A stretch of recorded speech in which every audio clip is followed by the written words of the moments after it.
Steve Dangle Podcast. Powered by Sports Interaction. Wanna bet?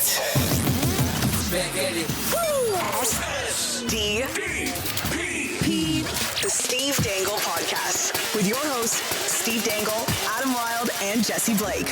Former Washington Capitals coach Bruce Boudreau has been fired by the Vancouver Canucks. The team announced the change Sunday, less than a week after President of Hockey Operations Jim Rutherford said major surgery was needed to fix the Canooks. Rick Tocchet was hired as Boudreau's replacement. Oh, I didn't even hear that. Coach Bruce Boudreau has been fired by the Vancouver Canucks. The team announced the change Sunday, less than a week after President of Hockey Operations Jim Rutherford said major surgery was needed to fix the Canooks. Rick Tocchet was hired as Boudreau's replacement.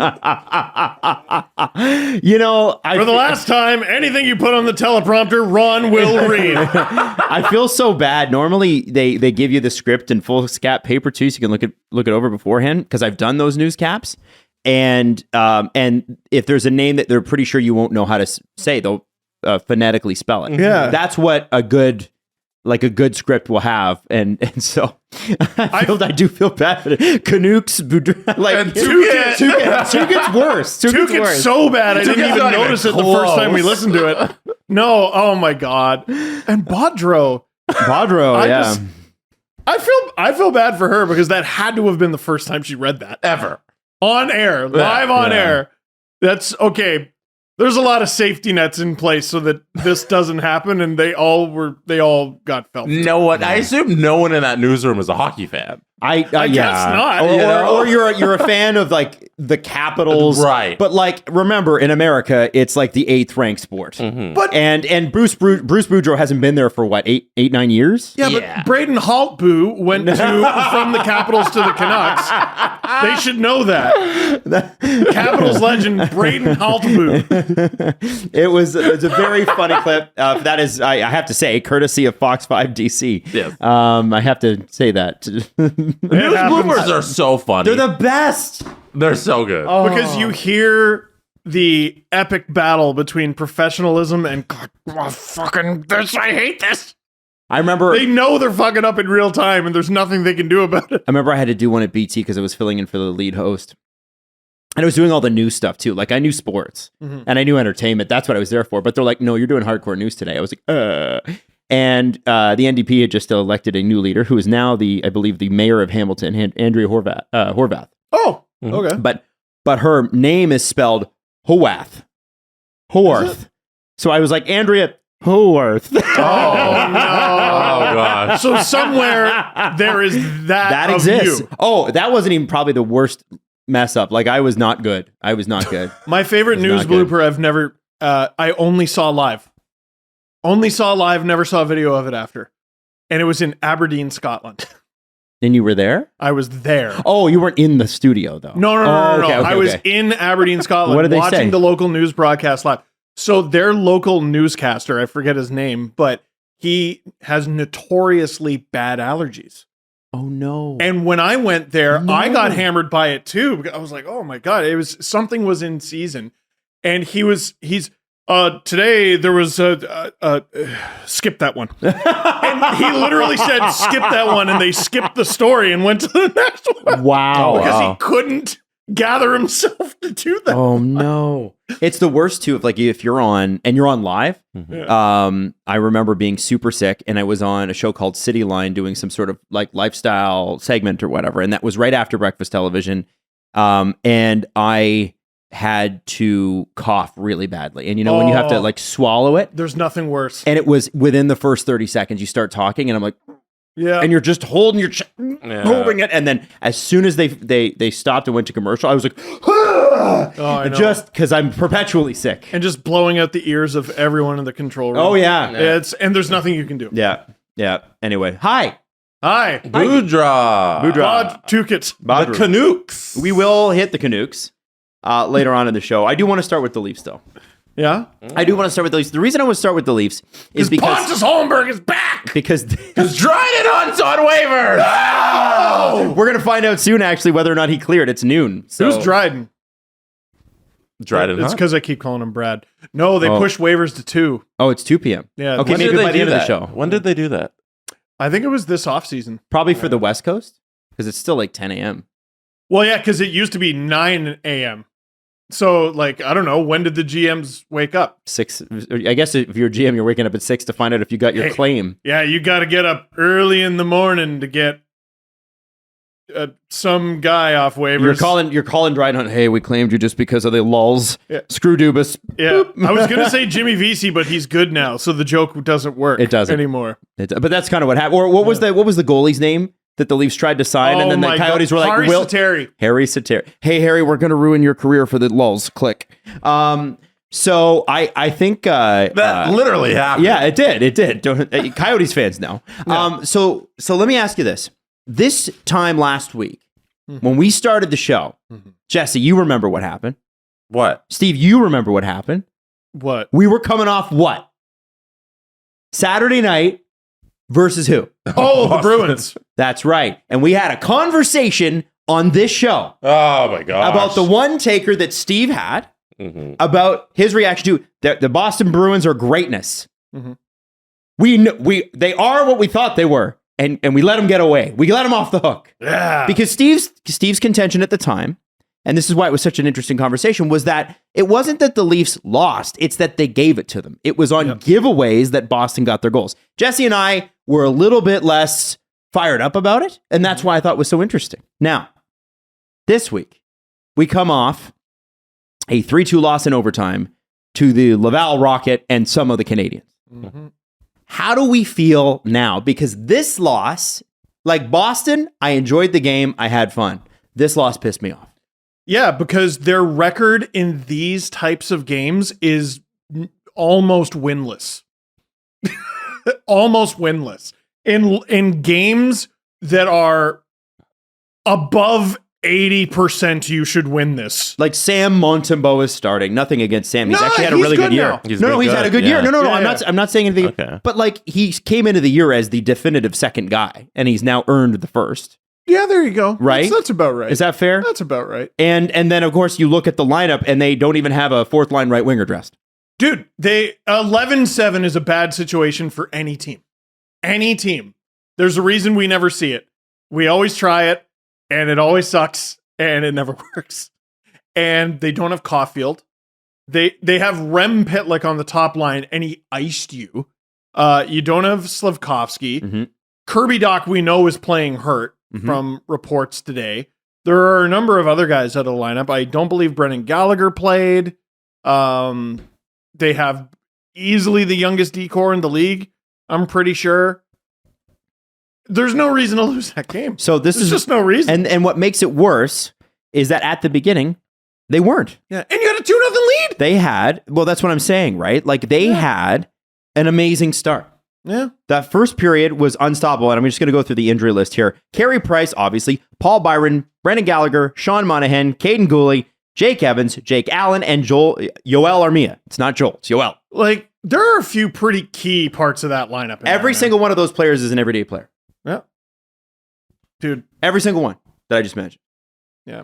And so then the Leafs come out and they're firing. The first period's great. 2 goals. Giordano, who we were like, hey, maybe he should have a rest. 53 seconds in, of course he scores. We're like, yeah. Of course he did. Hey, idiot, shut up. Of course he did. And then Calle Yarncroke at the end of it. Connor Timmins has his 11th assist of the year already, which is wild. And his best one.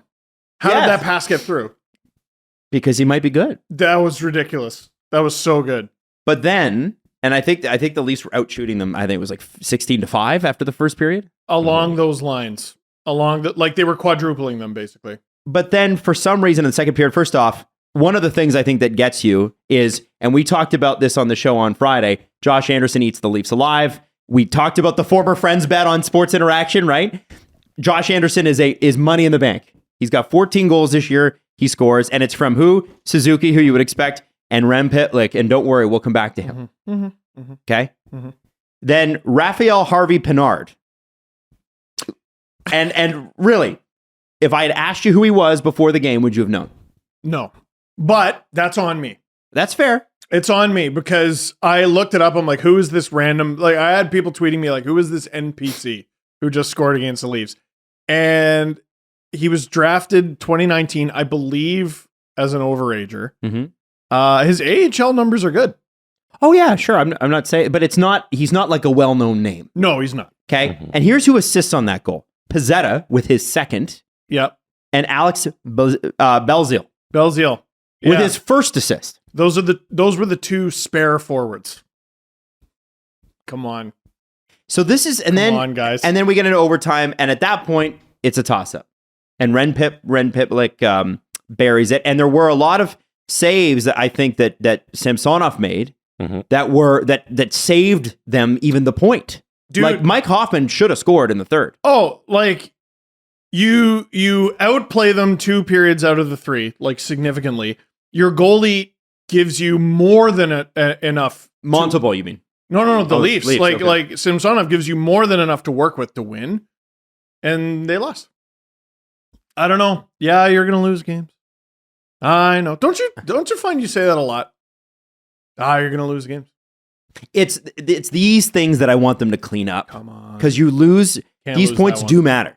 These points do matter. Jesse, what up? Sportsnet Stats had an interesting stat, as they always do. 8 of the Canadiens' last 11 regular season wins versus the Leafs have been in a comeback. And this is like one of the most offensively challenged, worst power plays in the NHL. How are they doing this? Come on. I'm dumbfounded as to how the Canadiens always find a way to get up for the Leafs. Is it and do this to them? But like the first and the third period were fine. Even most of overtime was fine if John Tavares doesn't take that weird pass from Mitch Marner where they circle back in front of the slot. Sheldon, that's enough. That's enough. What's enough? Tell me. I don't care that he's the captain. I don't care that he makes $11 million. John Tavares should be your third option in overtime.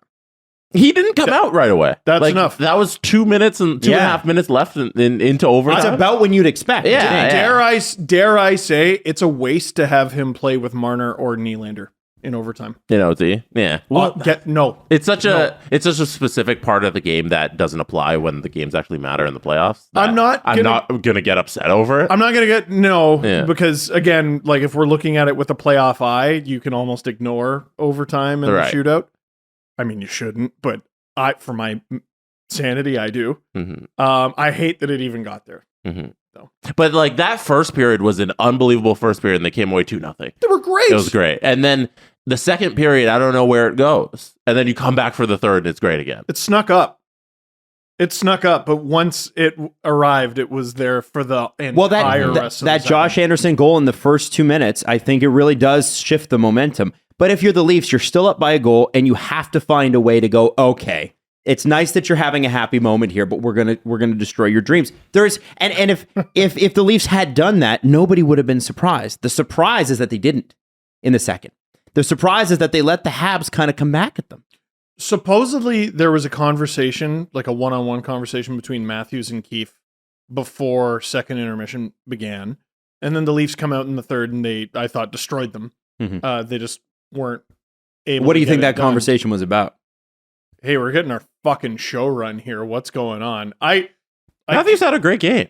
No, I know. Oh man, he's been great. I'm not criticizing like any one player. Yeah. It's just the Habs started hitting and skating around and flying around, and they were outworking the Leafs, and they had an intensity that the Leafs just didn't have. And it's funny because I used to dread when teams did that.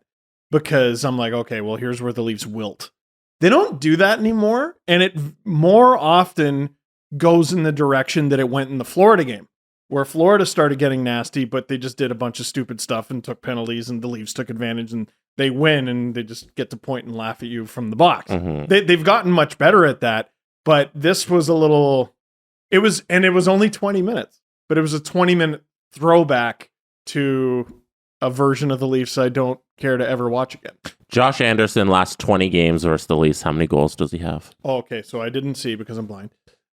In his last 20 games? Last 20 games versus Toronto Maple Leafs, Josh Anderson, how many goals has he scored? 14. Adam? Versus the Leafs? Yeah. 8. 10. Ooh. That was 14 is very high. Still, 50%. Yeah, 14 that's like Ovechkin numbers, man. Yeah. But I don't know. Is that from Sports and Sports and Stats. Yeah, every other game. I figure if they put it out there, it was big. Yeah, a big number. 14 would be a little. Yeah, I don't know. Here's your bit. I'm gonna ruin it. 21 goals. I'm just about Whoa, you said a goal a game. Jesse, do you mind just turning down my headphones a little bit too? Sorry, pal. It's my bad. So I think part of the reason he was so open, by the way, is he cannot generate offense on his own. Who? Anderson? Yeah. You know how many no. assists he has this season? It's probably like 10. 3. 3? He has 3. Dude makes nearly $6 million. Like, I know that's not like his primary job. You got to be able to do it a bit. So what? I guess the game plan is, listen, if you can cut off the pass to Josh Anderson, he's useless. But they couldn't. So he can shoot it still. He can still skate and shoot it. He cannot generate offense using his teammates. He can't. Wow. He can't do it. Wow. Yeah. I'm wondering if that's a potential trade deadline target that emerges later on, because it doesn't seem like Josh Anderson's the type of guy that Montreal's like, yeah, we're keen to hang on to him because he's going to fit our window. No. He's still... Josh Anderson being traded? Yeah. After Josh this year- Anderson's contract runs until 2027. Yes, but big. And it's 5.5. And it's full no move, isn't it? It's a modified no trade clause. It's a bad Bergevin. And the clause is clause details player submits an 8-team no trade list. So all of Canada. Sorry, Buffalo. See, that's interesting though, because he's in Canada. I know, but then so there's 6 other teams, and then Buffalo, and then someone Columbus. There's no way they can move this contract. St. Louis. Yeah, probably Columbus because he doesn't want to go back to where he was. But Oh yeah. you know, I forgot about that. you know, and that's no offense to any of those cities. We're included in that. That most players don't want to be traded to Canada against their will. That's the reality of the NHL. But I think the thing with Josh Anderson is that when he does mobilize his skill, which is always against the Leafs, he's terrifying. You see all the things that everybody feels like he has. That's tantalizing. He's the streakiest in-game player there is. Like, you know how players will go through streaks where it's like this week they're hot, they'll go through 2 or 3 where they're cold, and then no. He does that in-game. Shift to shift. Right. Shift to shift. But eventually we got to get a point to be like, hey, let's stop hanging on to the 18-19 season Josh Anderson where he put up 27 goals and 20 assists. Like, that guy doesn't play here Also, anymore. he alternates between barely usable and prime Todd Bertuzzi. Right. And unusable is winning more and more often. But Except for versus the Leafs. Except for versus the Leafs. He's prime Todd Bertuzzi. If you ever wondered what all the fuss was before the punch that he shouldn't have done, I mean, just watch Josh Anderson when he's good. Well, with the Blue Jackets before that shoulder injury, he was unbelievable. He really was. It's just the thing is that what I was always worried about that contract for his production. He's, it's great that he got 27 goals that one time, but it felt David Clarkson-ish. And the Leafs have guys that are streaky. Like, who would you say is the streakiest guy on the Maple Leafs that's got tantalizing, unbelievable skill? There's one player in mind. Come on, Steve. Tantalizing skill when he really takes off and he shoots. You go, wow, what a shot! And he can skate and he's huge. Are you saying Engvall? That's right. I thought I was like, I'm going to say Engvall and I'm going to feel really stupid. It's Engvall. Yeah. So Josh Anderson makes how much? 5.5? 5.5. How much does Engvall make? 2.25. Same points. Really? Same points this year. Really? And Engvall started bad too. Yeah. Same so points. He started real bad. Also, Josh Anderson is I know it's the Canadiens, but a -8. Not great, but it's the Canadiens. That might lead the team. Could. So Leaf fans, remember when we are complaining, and I'm one of them. Remember that there's a grade of complaining, right? Yeah. If you want to take good news from there, Samsonov was good. He was really he's good. Going to play again tonight. Yes, 3 games in 4 of the 3 in the 4 games. Hold on. Wait. Samsonov. Samsonov, I know. So we can say Samsonov now again? Yeah. No, so Sergei Samsonov, who I grew up with and you grew up with. Yeah. That's how you said it. Samsonov is what he asked. Yeah, but now they say I thought Samsonov. he asked for Samsonov. You guys were saying Samsonov the whole time. I was saying Samsonov. Samsonov. Yeah, it's Samsonov. Yes. So he wants Samsonov? Yeah. You confused me because you were like... I know, but Sergei Samsonov, that's how they used to pronounce it. And then later on, there was other Samsonovs and they wanted Samsonov. Mm-hmm. So I don't know. So here's the thing. Samsonov is absolutely not how you say it, but he asked for this it. Season. Okay. Yeah. So there Let's you do go. it. Have Awesome. you ever told that story on the air? Well, I asked the guy. I have it. It's been a very long time. I think you should. Should I tell it I think again? you should tell that. It's a good story. Okay, so when I was very early on in school, Toronto Metro University, then Ryerson, there were some students who had jobs in the biz, kid, and some of them were a little older. And there was this guy named John, and he had a job doing a job that I would eventually get myself. At CBC, doing highlights. And when you're there in studio, you get to hear them warming up. Check 1, 2, 1, 2, 3, 4, 5, 6, and all that. And I heard, the story John told was Ron McLean having a conversation with Bob Cole. Okay. And Bob Cole would go through the entire team and be like, Caberlet. And Ron would go, yep, no, that's correct. Okay, good, because I asked him. Grabowski. Yep, no, that's correct. Okay, good, because I asked him. And he did that for the entire roster because I asked him. And I got to see this, Dave something, he had the Chikrin mess up years ago. Okay. He was a play-by-play guy. Dave Hodge. No, it wasn't Dave Hodge. I can't remember, but I got to see Dave Bastel. It wasn't Dave Bastel. I got to see the play-by-play guy in the locker room, and he's talking to all the players. I'm like, why would he need that? But then throughout the broadcast, they tell all these anecdotes, and obviously they have to pronounce their name. So they go in the locker room, and they ask him. Mm-hmm. And then John tells the story because everyone was calling him Nikolai Kulemin when he burst into the league, and that was when I started school. He was Nikolai Kulemin.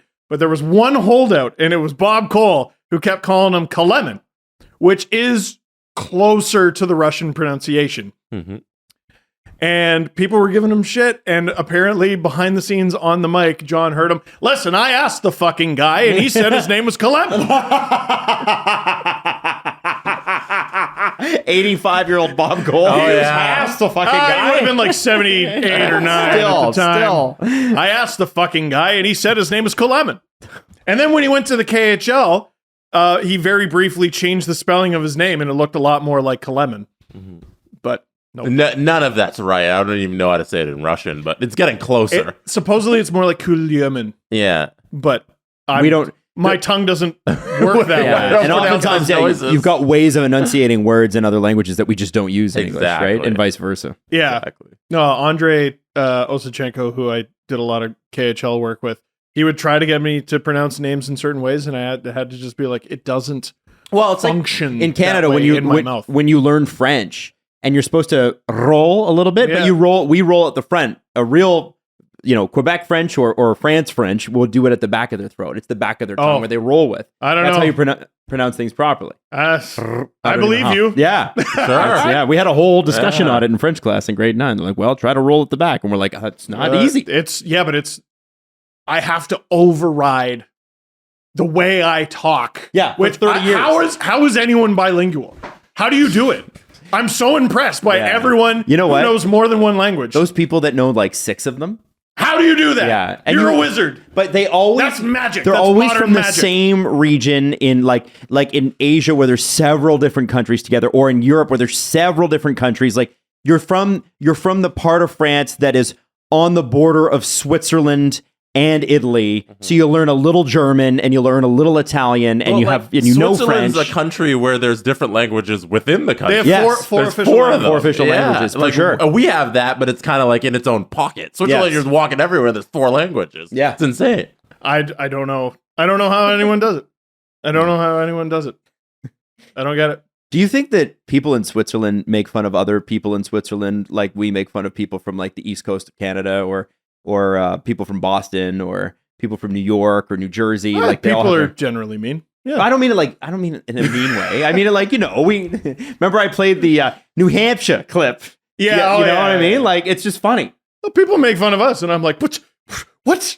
Just how I talk. It's funny. We're supposed to be, our part of the world is supposed to be the most, in terms of the English language, the most accent neutral. Like generic. Mm-hmm. That's why they like Canadians for TV.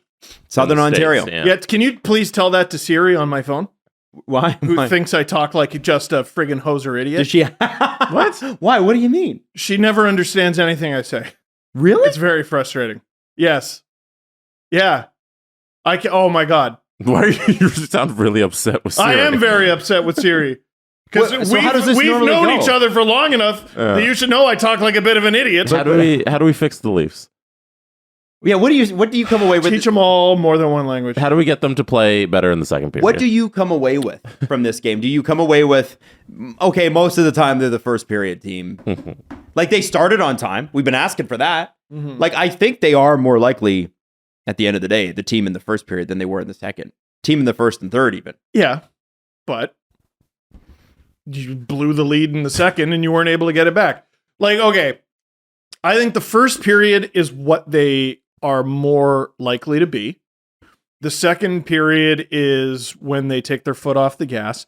And the third period is what happens when you leave it to chance. Right. You know, the Leafs haven't gotten goalied very often this year. They haven't gotten... Montembeault was amazing. He was absolutely fantastic. His last 8 games, I think he's had 1 dud.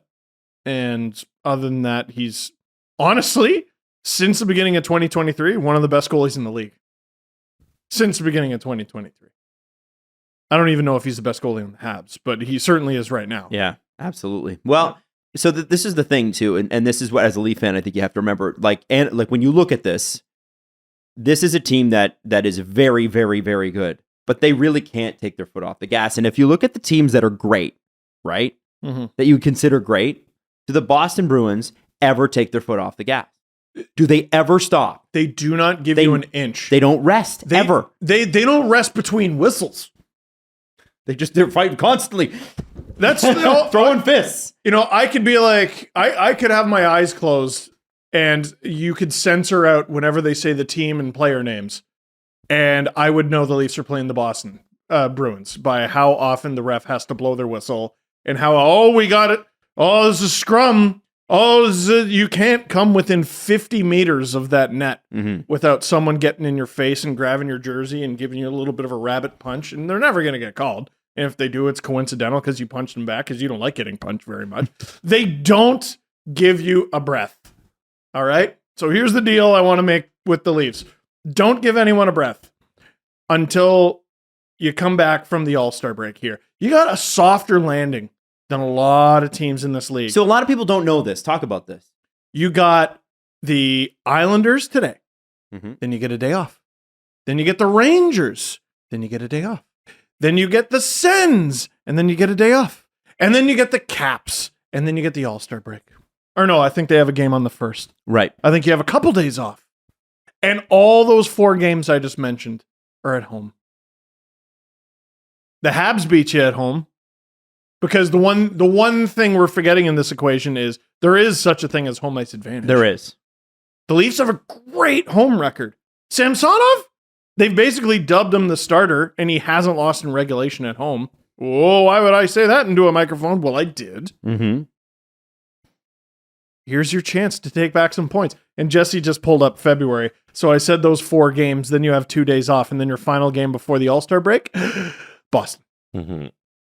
Yeah, they're not going on the road until they come back from the All-Star break. They got back-to-back home and homes with Columbus.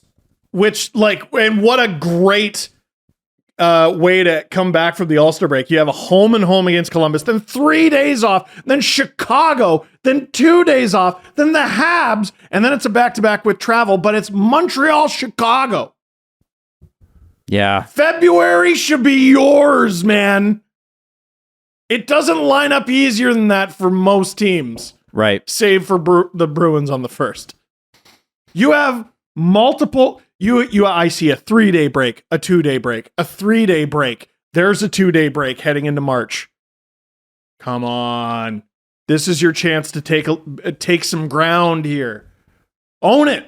And then March is busy as shit. No, I'll go to March. That was January. Oh, that was January? Yeah, okay, March I guess January. Yeah, because they got to make up for all those home games they played in January. So they got a bunch of road games in March. They finally do the West Coast swing. That hasn't happened yet. The Edmonton, Calgary, Vancouver run. Oh, good. Sorry, I hate working that. It's going to be fun. It's the worst. What are the games? 8, 9, and 7. That's pretty good. Then we lucked out this year. 'Cause Yeah. we got the Vancouver on the Saturday, so it's gonna be 7, and then the 8 p.m. start in Edmonton's not too bad. No, that's pretty good. We only got no 10:30s. That's nice. That's This is pretty nice. good. Yeah, we made Edmonton play early. We That's- got all right, This we is lucky. got it. This is good. This is good. That's not bad. We're That's gonna not get some bad. sleep these days. Yeah, Oilers Flames back to back is going to be tough, Yeah. which is Well, especially with the Flames falling out of the playoffs again this weekend, they're going to be fighting. Big game tonight. Big game. Johnny returns to Calgary. Big game. And that should be a 2-pointer for the Flames. On it Yeah, should be. but- Oh, they got a little bit of Toronto West going on, Oh. In what way? like where they lose games they super shouldn't. Yeah, but they've been doing it all year. Yeah. They're not a very good team this year. Are we doing Darryl Sutter? Oh, we are later on in the Oh, show. okay, yeah, okay. yeah. But first, let's get to Dave Bastel. You can bet that with David Bastel. Brought to you by Sports Interaction. Get in the action and make a play. 18 plus. Please play responsibly. Okay, Dave, before we get to tonight's bets and that sort of thing, I want to talk about the Bills and the Bengals. Okay. Going into this game, all of Southern Ontario was convinced Josh Allen, this was the year he was going to win. This is going to happen. Toonie Steve. And Toonie Steve knows nothing about football. Dave, what would you have said to them? I know hindsight is 20/20, but I know that you did not believe in the Bills. You were a non-believer, sir. I was a non-believer, and I'm sure the four of us could talk about a story that was related to this another time. But you know what? I just look at this. Joe Burrow is the best football player in the world right now. I think he's the best quarterback. I think everything that runs on that offense is fantastic. The Bills are turnover prone. They showed it. And I just think there's something there where destiny is in the eyes of the Cincinnati Bengals. I think they're going to win the Super Bowl this year. I've said it probably since about November, and I think they're going to roll against the Kansas City Chiefs next week. Yeah, I don't remember you saying it last week. You could have done $2 Steve a favor. I haven't won $1 on football this year. Well, to be fair, Actually? I haven't. I've lost $4 on football. why are you betting football? Because That's just like you don't. No, I'm just trying. I love you. I love you Yeah. very much when I say this, but like, I don't know if there's somebody with less knowledge on football that I know. It's true. I've won money on basketball You won money because you know basketball. A little You bit. love basketball. and hockey. Yes. I actually do pretty well. I'm on sure. Hockey. Football. I've lost. You don't know all the rules. $4, and this is why it's $2, Steve. Well, hold on. How do they pronounce dollars in Buffalo? dollars. Dollars. $4. Dave, do you have Eagles Niners lines up? Can we get Steve to guess that? We do. Take you a side? Do you Yeah. want to try guessing, This Steve? is Steve. Eagles play Philadelphia Eagles play the San Francisco 49ers this coming Sunday. Those are both football teams. NFC Championship game. Who you got? Well, I think you got to start with they've both earned their right to be in this game. They're both obviously very good. Great point. They're both obviously very good teams to be at this point. I would say if it's your brand to get exactly 49 points, that's usually enough to win a football game. So I got San Francisco. All right. Yeah. Well played. Well Well done. I played. agree. Well Well done. played. That is the analyst who didn't do their homework, also known as many of the hockey broadcasts you watch. I'm kidding. All right, so Dave, let's talk about tonight because it's the Leafs and the Islanders. And then we'll talk about Winnipeg and Toronto. We got some former friends enough. here and a few Ontario-borns as well.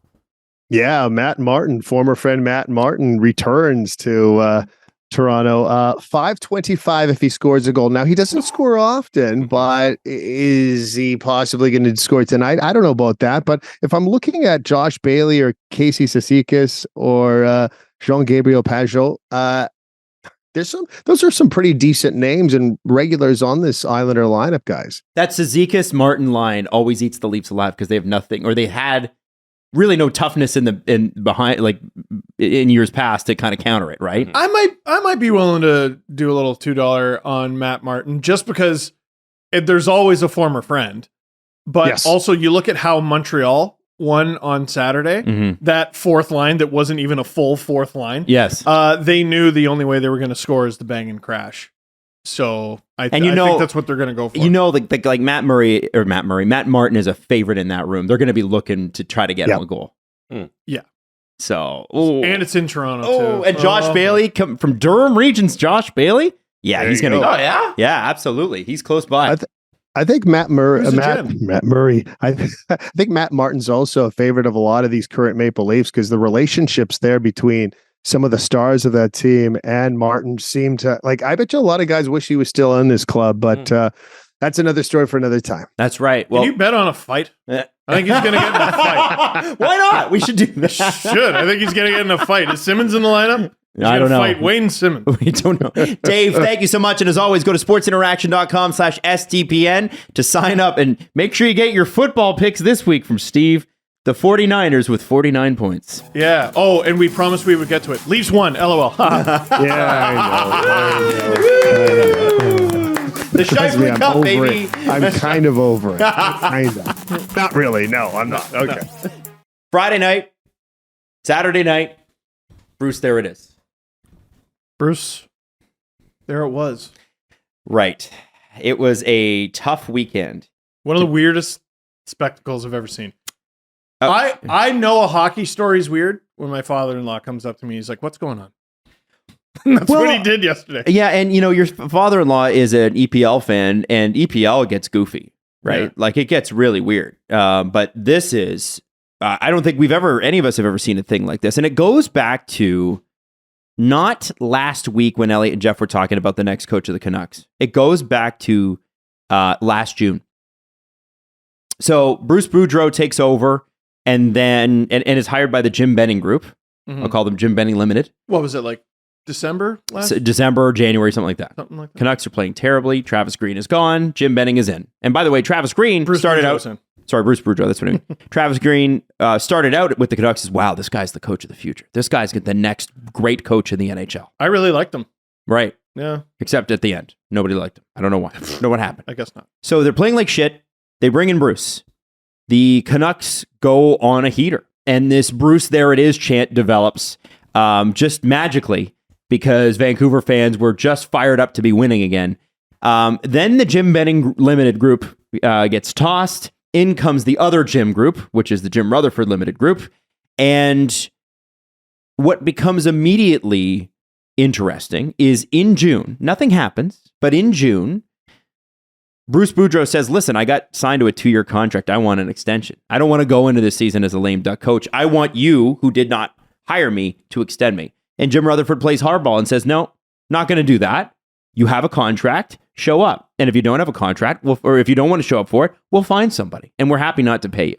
So this goes to a standoff, and then eventually Bruce Boudreau relents. He goes and he shows up for camp. Mm-hmm. He exercised the option to come back. Oh, right. Yeah, that's a big piece of it too, because Jim mentions that in his press conference that I'm jumping ahead a little, but he says that Bruce wasn't really our pick, and he exercised his option to come back. Because that's what Bruce did. Like, it was his right too. He could have walked away and then everybody's clean. But Bruce, he exercised his option to come back. He's passing the buck to the previous group. Yeah. So then, good leadership. On one of those late night interviews that they do after both games of Hockey Night in Canada. So you've had your East Coast games, you've had your West Coast games. After hours. What the fuck? What? It's called After Hours. Okay. On Sportsnet. I'm sorry. I'm not trying to get it on the Sportsnet Now app wherever you are. Yeah. I'd love to be able to watch After Hours on demand, but I can't on the Sportsnet. I'm pretty sure 100% you can. Oh, man. Well, listen, if you missed that interview, you missed a doozy. Because Jim Rutherford... I never miss it. Jim Rutherford came out. Wow, I'm sorry. I didn't know it was two massive. Did you bundle your internet and phone together? 100%. I bet you got a great deal. Internet, phone, and cable all day. Oh, you definitely have cable. Yep. I got cable and the Sportsnet Now app. Okay. This is and great. A landline. Not a part of the Bruce Boudreau story. I just want you to know 2 landlines. So here's what happens. Jim Rutherford comes out and he says to Scott Oak, well, he wasn't our choice.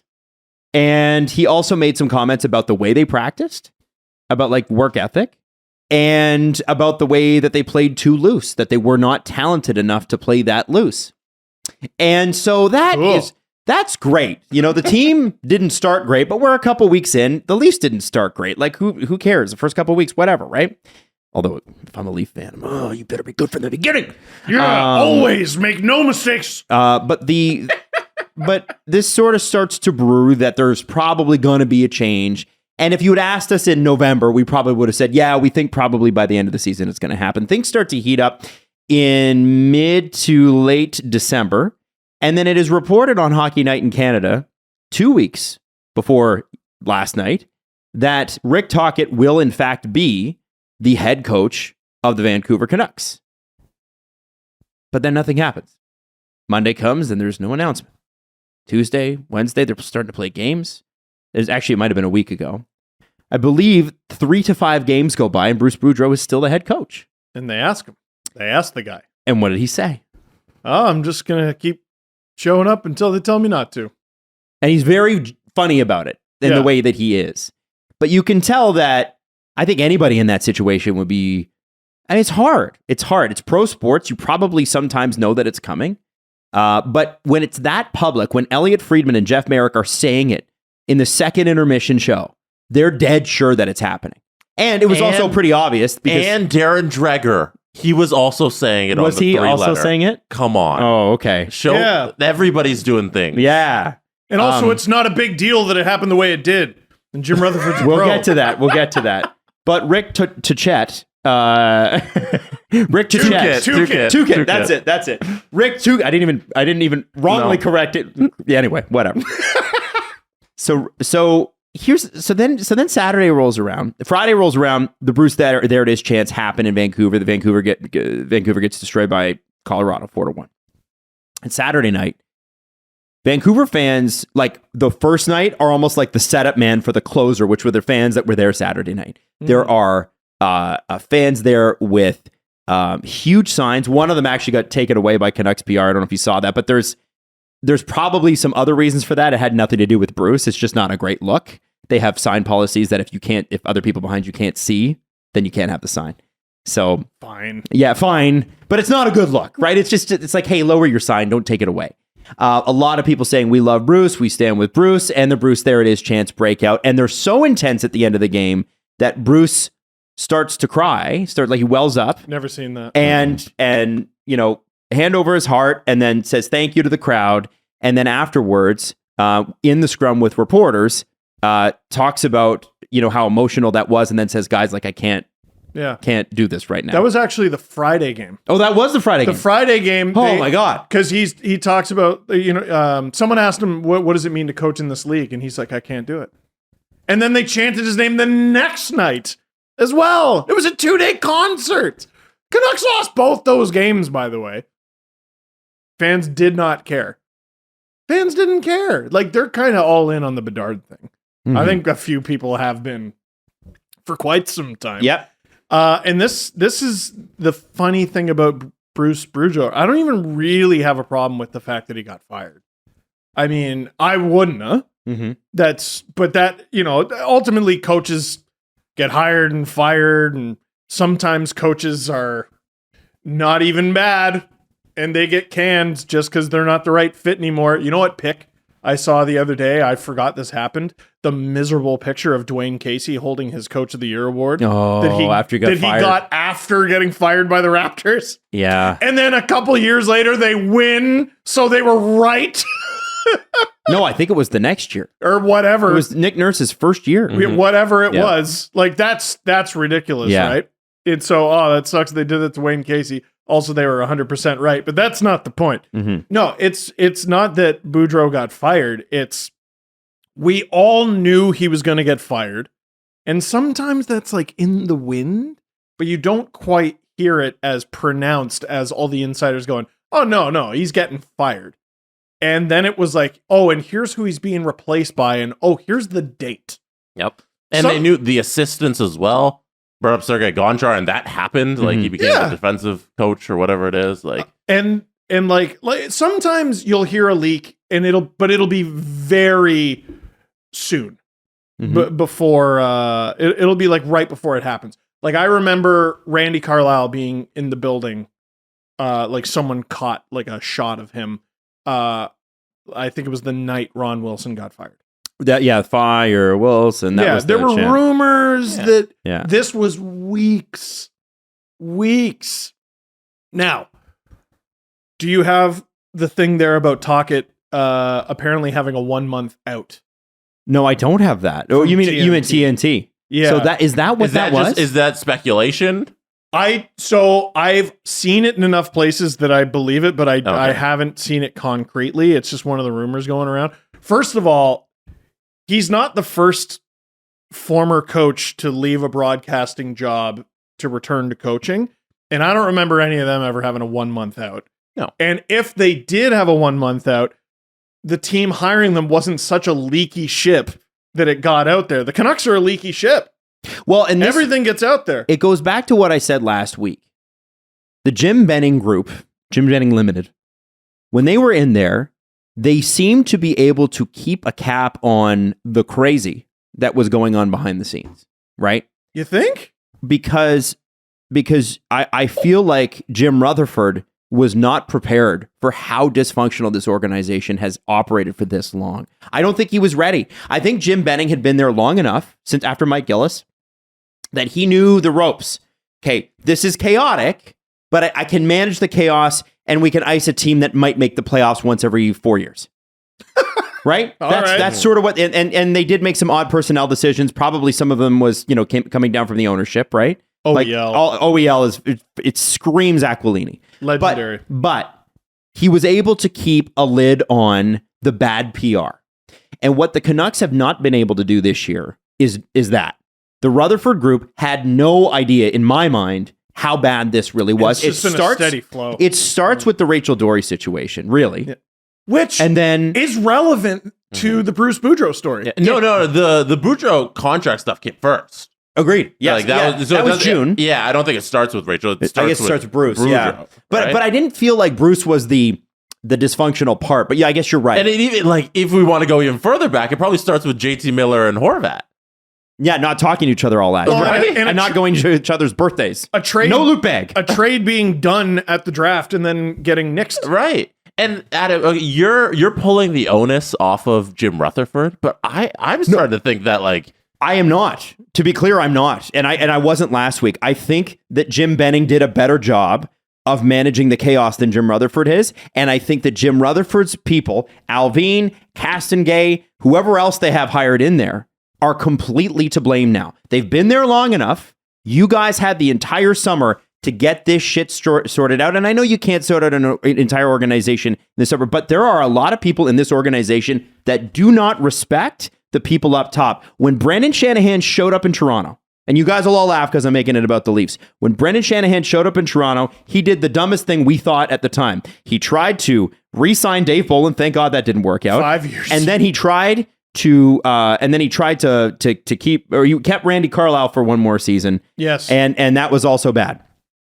And then what you started to see, though, was all of the Dave Nonis leaks. And we know which reporters had it in with Dave Nonis. We could pick them out in a crowd. Nothing the Leafs did back then. Nothing was a surprise. We knew about it weeks in advance. Yeah, they give crumbs these days. But as soon as Shanny showed up, that started to change. And I am not seeing that with the Canucks. When Lou Lamoriello showed up, forget it. You didn't find out anything. Anywhere. Until several weeks after it happened. Yeah. You didn't even know the day of. They wouldn't even put out a press release. Hey, we signed Wayne Gretzky, but you didn't know about it 3 months ago when we did that. He has the weirdest brand. So the Leafs, it was a total shift. With the Canucks, whoever is leaking this stuff doesn't have the respect or doesn't respect those above them. So whether or not it's an assistant GM or it's the GM or the president, they don't have the respect for those guys to say, yeah, I'm going to keep this under wraps. What I'm going to do is I'm going to go talk to the insiders. And it's a troubling thing. If you're Jim Rutherford, you're going, who the fuck is doing this? And why aren't they freaked out that they're going to lose their gig over it? So this is bad. They look terrible. So you're talking about that from a culture standpoint. Yes. From a Bruce Boudreau being able to do his job standpoint, Rachel Dory was named to be a member of his coaching staff. Mm-hmm. And like a week later, never mind. Like right before the season starts, you take away a member of the coaching staff. How many coaches have to deal with that? How many assistant coaches or video coaches or whatever get fired during training camp. Right. That's a difficult position to put your coaching staff in.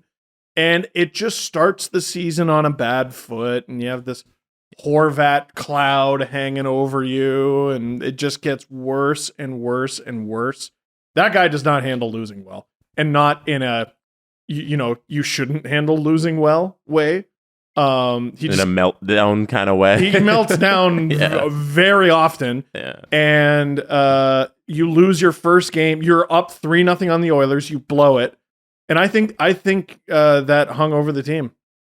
Interesting. Boudreau, his final record as a head coach with the Vancouver Canucks, 50, 40, and 13. Not bad. 103 games. That's a 549 point percentage.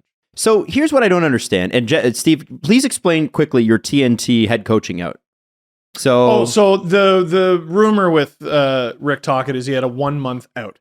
So you have 1 month where you, Rick Tocchet, work at TNT, and you say, TNT, I am no longer working for you, and TNT goes, okay, cool, that means you don't work for us. So your notice period is, instead of 2 weeks, it's 4. In 1 month. Okay. Yeah, and it's 4. That's common based on, it's common in lots of work. I've had notice periods that are 52 weeks. Yeah, my God. Yeah. Wow. Yeah. So, but I've never seen it mid-season for a coach.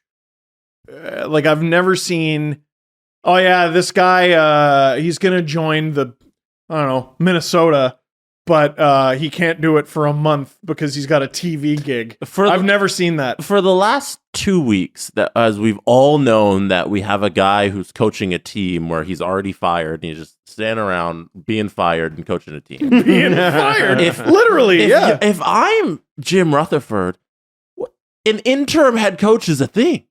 Bring in who's ever on the staff you want to just throw over. Well, they got rid of the assistants for 5 games. Just leave them. No, but how about just leave them? Anybody who you're going to keep in the organization, just put them there for 5. If you really want to fire Bruce Boudreau, put anybody there for 5 games once we all know that he's going to be fired. You know when TNT probably wasn't going to use Rick Tocchet very much? July. Man, just, I don't know, do it in the off season. Now, maybe the Canucks feel like the culture problems within the organization are so bad that they need to get Tocchet in right away because this is my guy. I know him from my days in Pittsburgh. I've won a Stanley Cup with him in Pittsburgh. This is my guy. I want him to come in. I want the team to reek of him by the time training camp even rolls around. Then he starts training camp on the right foot, and he's not going in, from the ground up. I want to give him a head start. Okay. So with the Boudreau, why not just fire him in July and blah, blah, blah.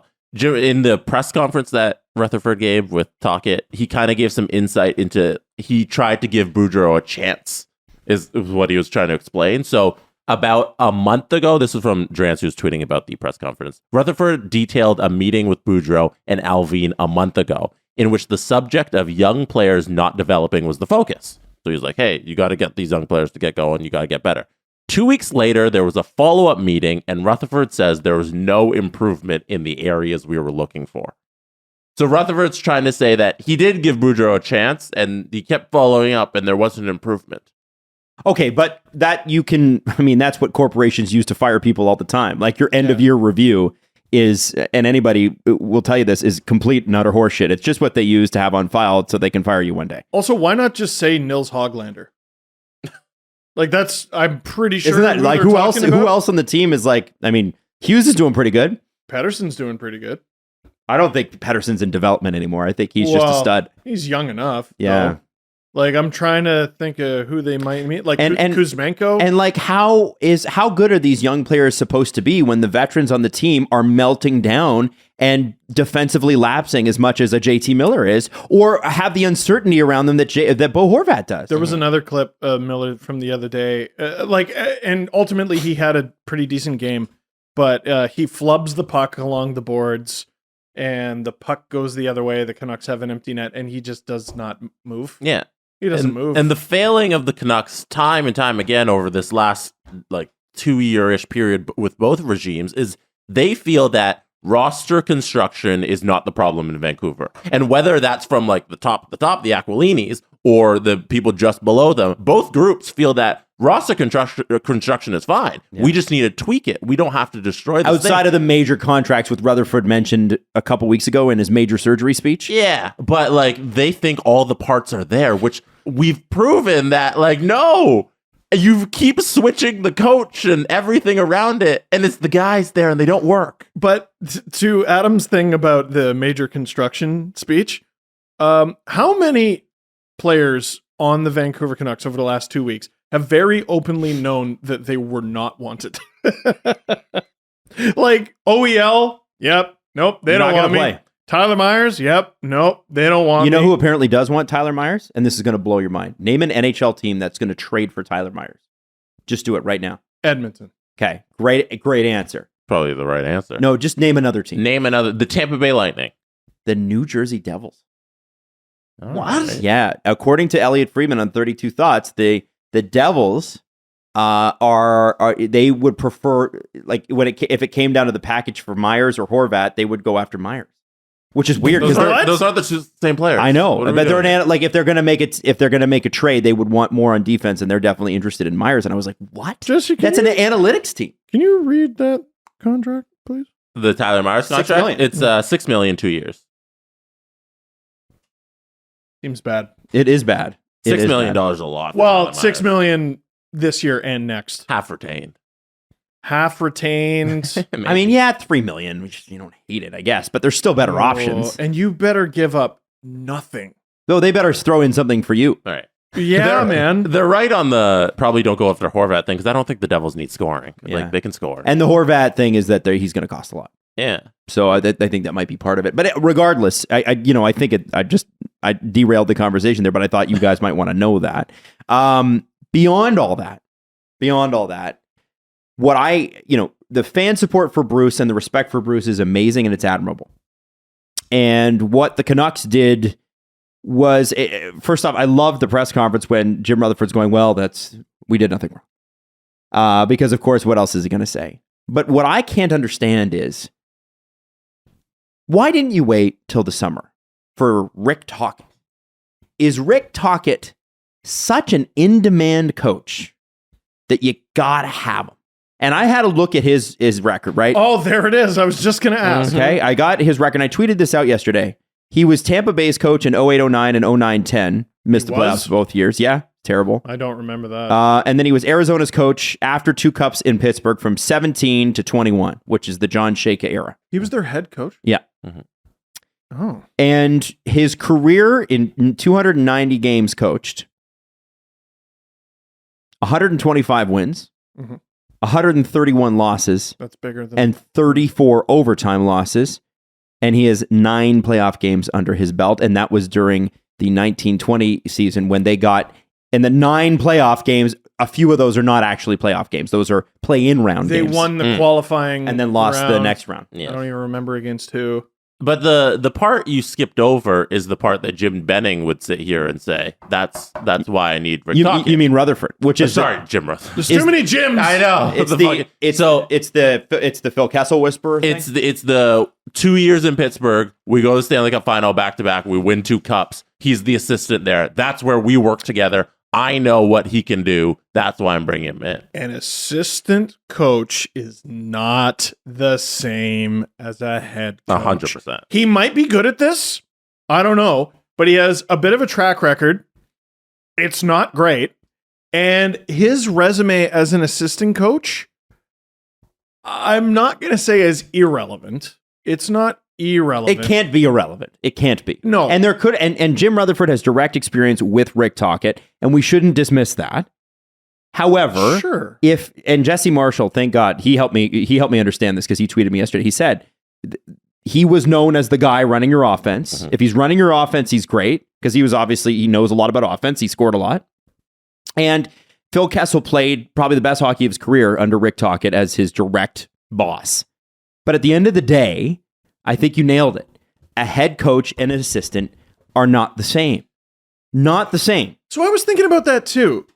And how hard is it to play Phil Kessel, a good player? And remember, we're going back like 6 years here. Mm-hmm. How hard is it to play Phil Kessel, a either with Evgeny Malkin or B, on the third line? Oh, it's a real hard decision. Are we... And, oh man, he's whisperer. Yeah. And he also came out of playing in shitty Toronto for 5 years where he got most of the blame for the team just sucking, and it was really roster construction. That team was always built terribly when he was on it. This goes back to my theory that Jim Rutherford doesn't know what he's doing.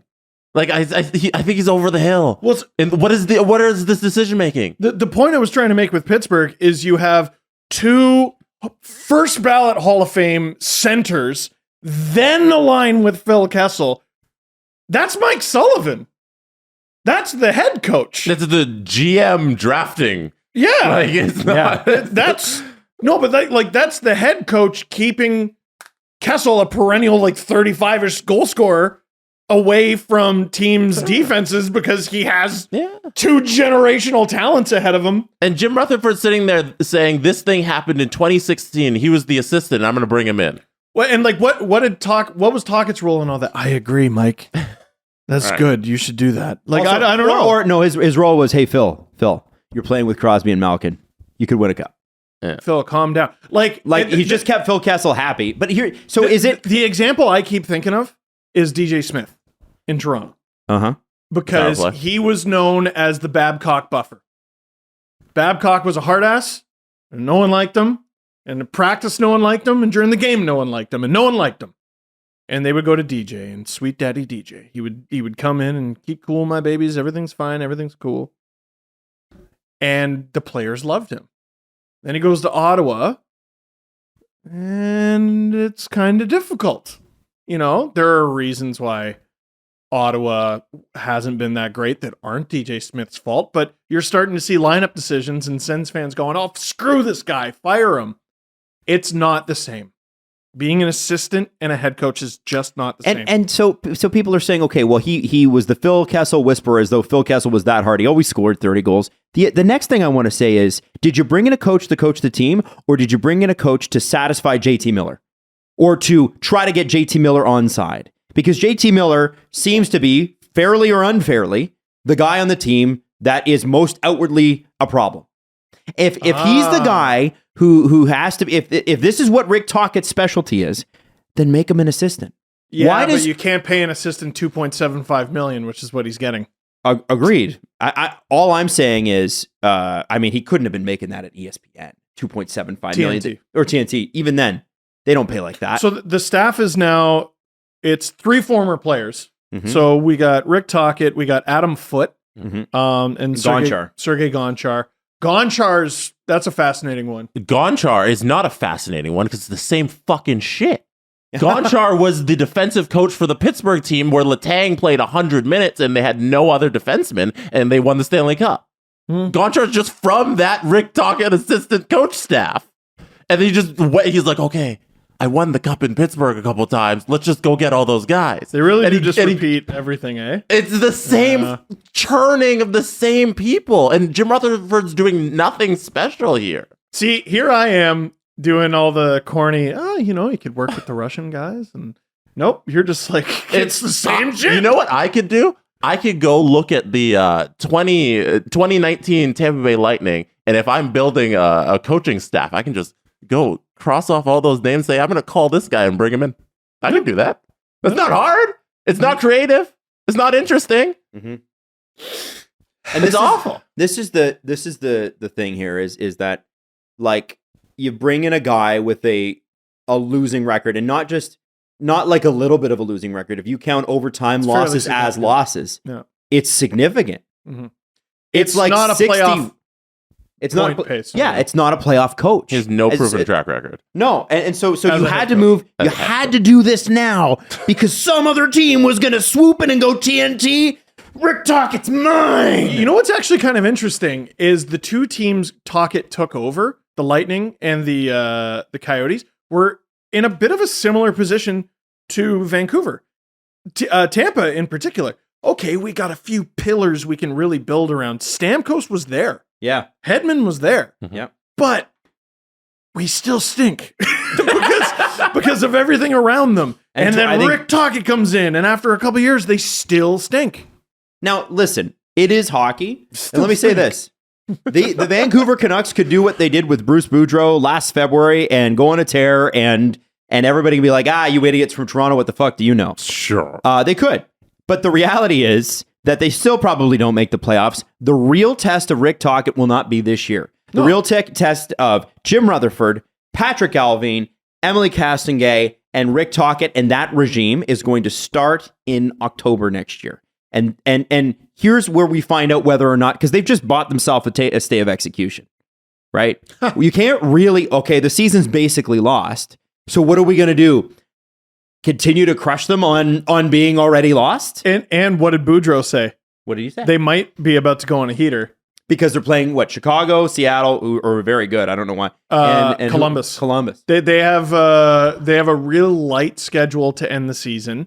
And it's a good parting shot, by the way. I loved it. But like, even if he's right to point that out though, because if the Canucks are good down the stretch, it means dick. It means nothing. They were good last year.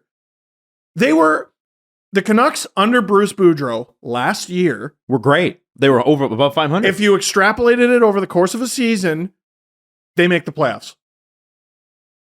They make the playoffs, but that's not how it works. Yeah, they don't start counting the points in January or whatever it was. Right? He has 113 points in 103 games. So, looking at Boudreau's tenure with the Canucks, like January through April, like the remaining 35 games or whatever they have, borderline irrelevant. I agree. I mean, what else am I going to say to that? Like, it really, they have, so if they do win, we've seen this movie. That's why I'm saying October. Last year. October is when it starts. This is like a few years ago when they had the Incredible Hulk, and then they had the Incredible Hulk, but with a different actor. And I was like, didn't you just do this? And it was the same. No, also for Tocchet, like, congrats, guys. What a great position to bring in your new guy. Yeah. like the other guy's getting cheered while he's exiting. Cheered on his way out. And then they bring him into a press conference and it's like, hey, so what's up with your Twitter? I remember I got hired for a job that I was really excited about, and I was going to do evenings at a radio station. And the day I was due to walk in the morning, they told me, don't come in till afternoon because, you don't need to be, and you don't start till 7 o'clock or whatever. So I come in for 2. The day I walk in there, they let 13 people go. Oh, Jesus. 13 people. Oh, wow. And then they said, by the way, you're not doing evenings now. You're doing afternoons. And you're gonna stay in afternoons until we can find someone in afternoons to do, so then you can move to evenings. And I was there for 2.5 months doing afternoons, which I didn't expect to do. And I was working 6 days a week. And I can remember the staff that were left over. It took them like a month to warm up to me. And I could be as nice as I wanted to, but the friends had just been let go. And here's this new guy. And I was 21, 22. And so Rick Tocchet's got to be feeling a little bit like that but extrapolated with the entire Canucks fan base. Even if he is successful, people just straight up don't like him right now. And it's not really his fault. I think, listen, you're not going to see this on the major media, but there were some minor media that picked this up. And I think it's worth mentioning. There was some questionable shit on his Twitter account, and he's now deleted it. Rick Tocchet's, yeah, some real stuff where you go, you maybe have a burner account, man, at least. But so people already don't like him for that. They don't like him for what happened to Bruce. A lot of porn. It was dating back years. Yeah. You know, Samuel L. Jackson. Did I tell you guys this story? Did I say this like last week? Yeah, like. But I want to hear it again. Old man uses Twitter, right? Like, have a burner. But at the end of the day, I'm just always shocked it gets to the point where people discover it and no PR person has done the due diligence for them. Like, we saw this with Dusty Emo, right? Not even that. Like, where's the TNT staff? Like, not even the Canucks looking at it. Like, where's the TNT PR being like, hey, Rick, you come in one day, just like, hey, you might want to just not do this. Jesse with the very good point. That's a really good point. Oh, you worked at TNT up until last week. Yeah. Jesse with the very good point. So, all that said, I mean, Rick Tocchet, Twitter account aside, hasn't really done anything wrong here. Who you should be directing your anger and wrath at is the group behind these greatest hits, such as Bruce Boudreau and Rachel Dory and JT Miller's contract and Bo Horvat probably getting traded, and like just it adds and adds and adds. And at the top of this mountain, guys, above Jim Rutherford sits whom? Francesco Aquilini. And that is where the blame lies. If it is your organization, yeah, you first and foremost, yes, he hires people to take the shit for him. I get it. Jim Rutherford's been doing the hell out of his job this week. He sure which has. Is to be Aquilini's dartboard. 2 50-minute press conferences. 2. Yeah. And contradicting himself. And we've had this conversation before where when an executive makes enough statements that don't make sense or contradict themselves, you know they're not necessarily telling the truth because they can't. I think that's Jim Rutherford. Sure. But at the end of the day, if you want to direct your ire at something, the only person that has been here the entire time is the owner. Mm-hmm. Now, I want to ask something. I want to spin this a little bit. What is it going to take? And you said it on the last show, and I don't think you remember saying it. I don't. What is it going to take to get the Toronto Maple Leafs to do the right thing and hire Bruce Boudreau as the assistant to the regional manager, whatever it is? Hashtag come home, Bruce. Have him direct people to their seats. Like have a Whatever. Offer him, just be like, Bruce, how do we get you to work here? Adam Lascaris retweeted, and he's retweeted my tweet yesterday and was like, what if he just hung out with Carlton and just brought good vibes? Honest to goodness, bring him into the building and just be like, here's Bruce Boudreau. We would cheer him. You know how they bring out former Leafs? Yeah. And they give out a jersey? He's a former Leaf. He would get, oh yeah, he is a former Leaf. Yes, he was a Marlboro before that, and he was amazing. Come on. Now, would he be contractually allowed? The Leafs would have to pay him, but what the fuck do they care? Just give him tickets and have him show up. Well, he's an alumni. Then he's a fan and an alumni. Yeah. And literally, and just put him on camera so he can wave. And he points at his jersey. Yep. And we all go, ah! Oh, they got to bring him on somehow. Okay. Remember the Dart guy shift? Yeah. From the Caps game, we need the Boudreau shift, where the Leafs are down 2-0, and they show him on the screen. Boudreau on the screen, and Kadri's like, you know what, you're right. And then he just goes out there and wrecks shop, and Matthews scores, and we're all happy about it. And they end up winning Game 3 in overtime. He didn't play full seasons with the Leafs. He was always back and forth between the A and the NHL. But he played a couple seasons. He had 40 games. One season with the Leafs in 80-81. 39 games, 24 points. Not bad. Let's go! But with the Marlboros, he was like, whoa, who the hell is this guy? 69 games played. He had 165 points. Let's go! What? Yeah, in the Marlboros with the OHA. Wow. Which is, I think, the precursor to the CHL, like OHL, basically. Holy shit. Okay, Jesse, click on him. Guaranteed he's not even the highest scorer on that team. Which team? On the Toronto Marlboros right there. Which year? Where they had the one where he had 165 points. Guaranteed he wasn't even the highest. No, he is, but Tonelli, he is by a wide Tonelli, margin. Napier, and John Anderson also. Yeah. Jeez. They're a good team. Yeah, just a bit. Yeah. Anyway, bring Bruce home. Come home, Bruce. Hashtag come home, Bruce. Hashtag Bruce. Oh, the head coach was George Armstrong. No way. Really? Of the 1974-75 Toronto Marlboros, George Armstrong was the head coach. With a record of 48, 13, and 9. And those 9 were ties. Wow. The early 80s Marlboros. What year? Apparently. What year? Because Bruce Boudreau was a 2-time draft pick, WHA and NHL. What year and what round, Steve Dangle, did the Toronto Maple Leafs draft Bruce Boudreau? 78 in the 4th. 75. Whoa! In the 3rd. Oh! You're very close with those numbers. Not really. I'll give you that point. That's a 70.75 out of one. With no clues. Yeah, no that was hints. good. Now, as Leaf fans, we need to click on that draft here and see who they could have had instead. Let's do it. Who was Noah the Hannafin! Oh my God! Noah Hannafin went right after Bruce Boudreau. You know, Can you believe it? So the guy after is a guy named Mike O'Connell, and he played 860 games. The one who got away, Mike O'Connell. Greg Smith went to the California Golden Seals. He had 288 points in 829 games. Bob Ritchie. Nick Ritchie's dad. Yeah, you're right about Greg Smith. I made that up. I don't know if Willie that's true. Plett went to the Atlanta Flames. He played 800 games. You could have made that up. I know. Some of these. I did. Don Edwards, 400. Ted Bully. Paul Holmgren? Hey, there you go. There you go. There you go. There's a name. Could have had Paul Holmgren. There's a guy. Changed the whole landscape. Oh my God, how many rounds? 16 rounds. That's so dumb. Honestly, not a great draft class. Russ Anderson, who has got to be the quietest. Or sorry, Russ Anderson. That was point.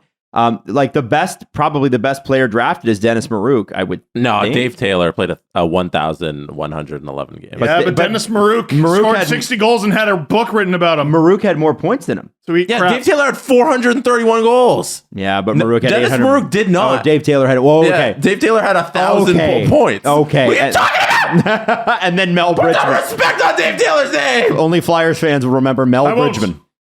I won't. Yeah. No, Doug Jarvis wasn't a bad draft pick for the Leafs that year. Doug Jarvis.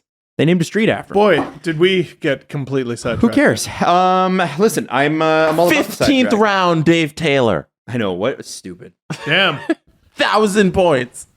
Could have had Dave Taylor. They probably had leads to all their problems today. They probably had that many rounds because they didn't want the WHA because Boudreau was drafted in the WHA as well. He chose to go NHL. They probably had that many rounds to be like, no, we're taking everyone who even can put on skates, and just to make sure the WHA doesn't get them. That was something I wanted to look up when Ovechkin scored his 800th goal, because we're all looking at him beating Gretzky's record of professional goals. I wanted to look up, of NHL goals. I wanted to look up what the record for professional goals was, and I decided it was too much work.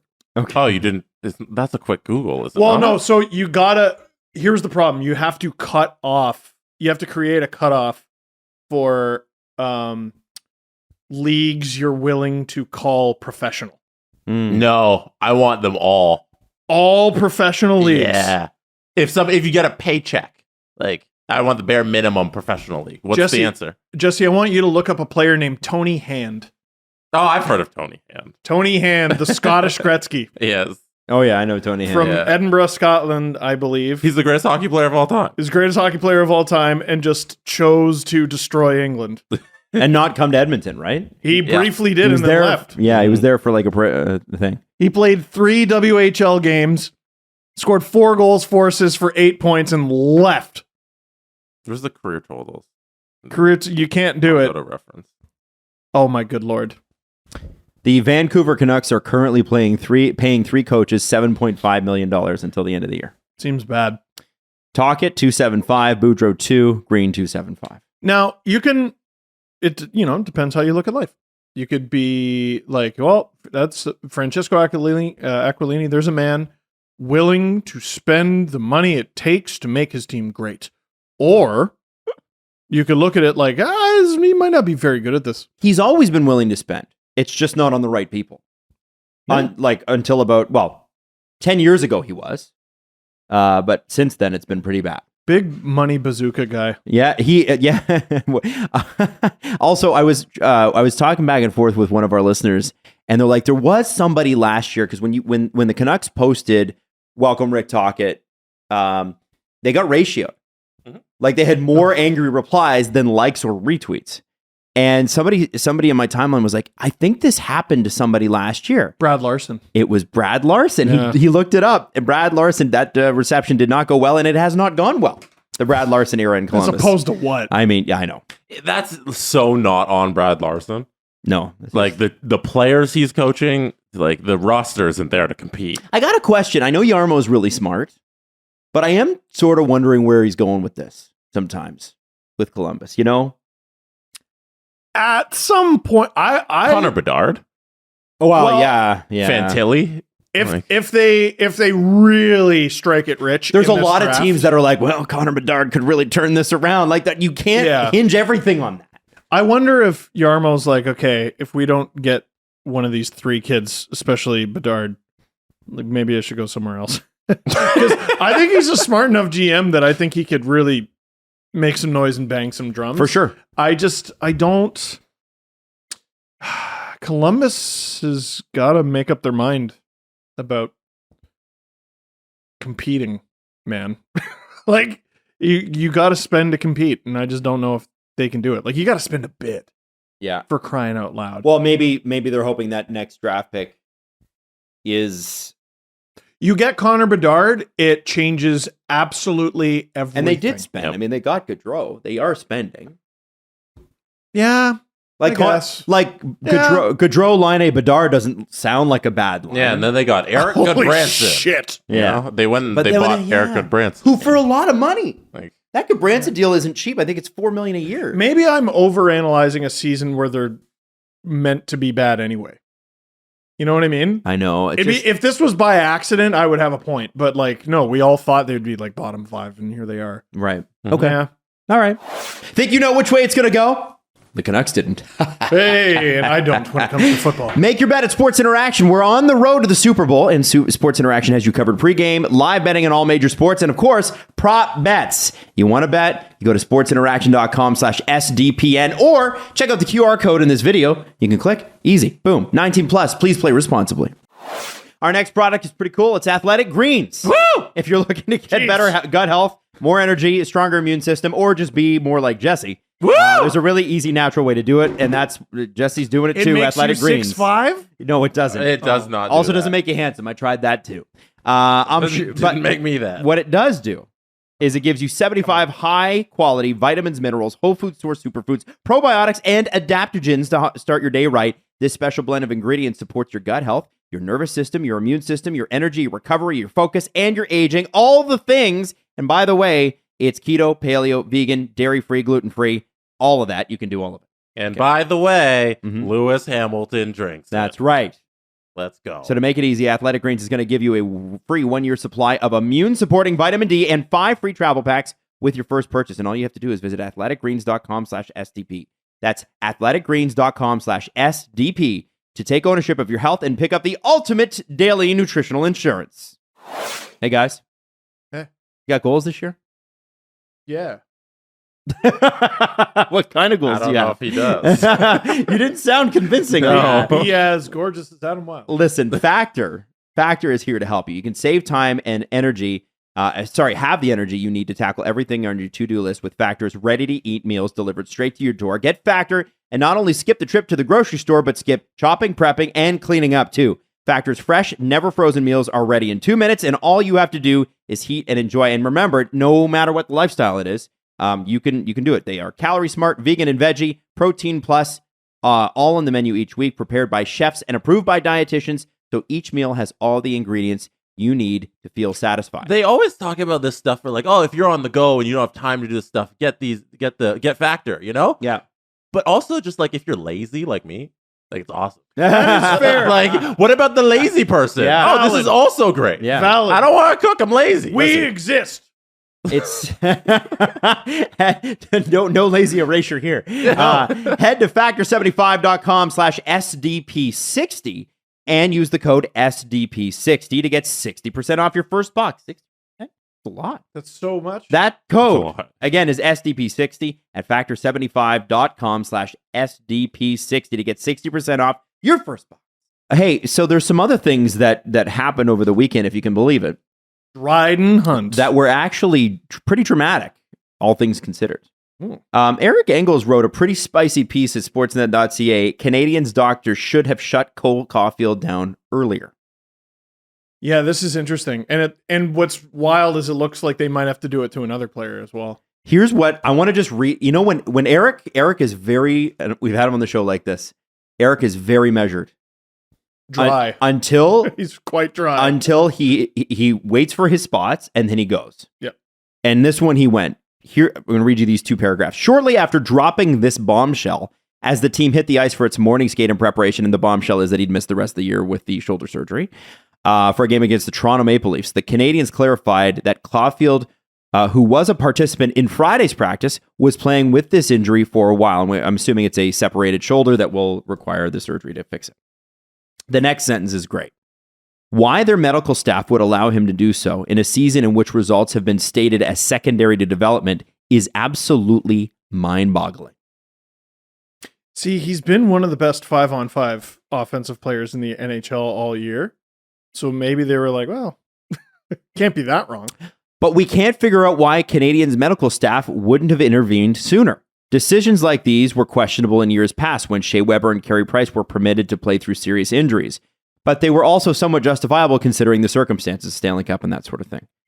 But again, the Canadiens aren't chasing anything other than more favorable draft positioning. And this is something that Eric insinuates in the rest of the piece. This is happening a lot. And at what point is Montreal going, okay, like yes, we want to win or whatever, but you've got Caufield playing through a separated shoulder for what? This week. This week is when they make the decision to pull the shoot. And do you think he was playing through the injury because he wanted to make sure the contract was signed first? That's interesting. Like, is it, and I wonder this, in fairness to the Montreal medical staff, is he saying it's not bad, and I'm not saying his agent is saying this, but let's say his agent or somebody says, listen, it's not signed till it's signed, so you want to keep playing until it's signed and then take your time. Yeah, it's really tough because you got to know stuff like that, and unless they just out and say it or some insider leaks it, you're just not going to know. Like, I wonder if Kent Hughes had some conversation like, listen, you playing through this is not going to affect the number. That's what I'm saying. Positively or negatively, we need to do what's best long term. I think generally speaking, and there are exceptions to the rule, but generally speaking, if you ask a hockey player if they're good to go, they will say yes. Yeah, and this is a situation in the piece where if this is the playoffs, Cole Caufield can play. Yes. They say he can play another 10, 15, 20 games on this shoulder if he wants to. But we reached the point a lot earlier in this Montreal season where we know there's nothing on the line. So you don't need to push it to where he could get injured further. It reminds me a bit, and I said this in the LFR, it reminds me a bit of James Van Riemsdyk, the year the Leafs were, was it the Horacek year or the year they were trying to finish last? I think it was the 15-16 year where around this time of year, so like late January, they shut him down. Could he have played through that? I bet he could have. I mean, most players probably could play through what ails them. They just wouldn't be very good. But in the Leafs case, it didn't make any sense to shut him down. Players play through gruesome stuff all the time. Remember Evander Kane, I believe, when he was with the Winnipeg Jets? He was playing through, I think it was a shoulder issue, and the Jets were dicking him around. They were fighting and everything. And he said, you know what? I'm going to get the surgery. And so he goes and he gets the surgery, and then shortly after he's traded to Buffalo because Buffalo was willing to take that. This is what screws up LTIR, is we're willing to point out the convenient timing, and there's always convenient timing, but these players' bodies take such abuse. They're all playing through stuff, and at any moment they can activate and be like, okay, I'm just going to go rest it. And then they're on LTIR. But it's in the Montreal Canadiens' best interest to look at as many of their injured players as possible and be like, don't bother rehabbing, just do this properly. Yeah, go get the surgery. You don't need to force through for the next 20 games. Now, there's also the issue of teams prefer that you rehab injuries very often. Yes, because the surgery is usually the second best option. It's less invasive and this and that and that. Separated shoulder, I don't think you can do anything about, though. Yeah, I don't think that was Cole Caufield's case because I don't think playing NHL games is part of your rehab. And Josh Anderson apparently talked to him before that because Josh had the same surgery. Yeah. And he said he's like his constructed surgery, that shoulder is stronger than the other one. Now, he said like it's his reconstructed shoulder is stronger than his other shoulder. Yes, that's what he said. Interesting. And that, listen, I think that the shoulder surgery that we're talking about here is just a pain in the ass. Yeah. My dad had it. It's the only thing that's a pain in the ass is the rehab from it, but you actually do come back pretty strong. It's not like other surgeries where there's a definite drop off and whatever. Yeah, that's just a message to your buddy that you're going to be fine. Yeah. Go do it. Don't be worried about it. You'll be back to 100% eventually. So, and like, I don't know if he's had major surgeries before. Like, that could be a thing too. Like, well, what if I just don't want to get surgery because it sounds like it sucks? Mm-hmm. Maybe the player had to be encouraged into it. I don't know. We're going to see this more and more and more. And we saw it with Josh Norris. Which we should talk about. So he was out for a very long time. He comes back. He leaves. He's shut down for the season. We're going to see this a lot more. And you know what? It works in two ways. It's good strategically because you're going to solidify your case to compete for Connor Bedard. The Sens have a rookie as their second line center right now, Ridley Greig. And also your injured players will heal properly. Yeah. He came like there has to be something where like that. What happened in Ottawa is like this guy came back and within a week it's re-injured. It means he wasn't ready. You got 8-9 months between now and training camp to really take time off and get better. Dude, if you're not trying to make the playoffs, and I'm pretty sure Montreal and Ottawa have both come to that realization, it might not be our year, do it. Why not? I think you're going to see a ton of teams shut guys down heading into the All-Star break and coming out of the All-Star break. Because it's gonna be really hard to compete with Chicago because they know how to suck. And they're sucking the hardest. And there's going to be teams. We had some tough conversations over the All-Star break, and we think it's best that we shut them down. You're going to see that guaranteed. Oh yeah. Darryl Sutter. So first off, I just want to throw out there some other drama that happened over the weekend is a Tampa Bay Lightning fan threw their jersey on the ice. Yeah, it was in Calgary though. I know, but that's somebody trolling. Yeah, that wasn't real. Someone asked me about that during the stream, and I go, guaranteed there's a TikTok somewhere of the guy doing it. Yeah, that's where I saw it. And then I saw it on the TikTok. Yeah, and I'm like, yeah. Okay, it's just being. Yeah, it's a fucking troll. Darryl Sutter. This is for a tweet from Eric Francis. Darryl Sutter can't bring himself to buy into the city's excitement over Jakob Pelletier's debut. Asked what he thought of the game, he asked, "What's his number?" and then grabbed the game sheet and read his stats. 21 years of age. He's got a long way to go. So I'm trying to find it for Jesse. The video of the quote is actually so much worse and just makes him seem like a complete jerk. Right. Here, I can look it up. You keep going. Tell us why. I saw it on the Flames Nation, but it's basically like he seemed resentful. He was even being asked about a rookie, about a player playing in his first game. Oh, Jesse found it. Go ahead and play it. Or he's in the middle of it. Sorry. I jumped the gun. Give me a second. I jumped the gun. But he seemed resentful. He seemed dismissive to the reporter. He seemed dismissive to the idea that a player playing their first game is interesting at all.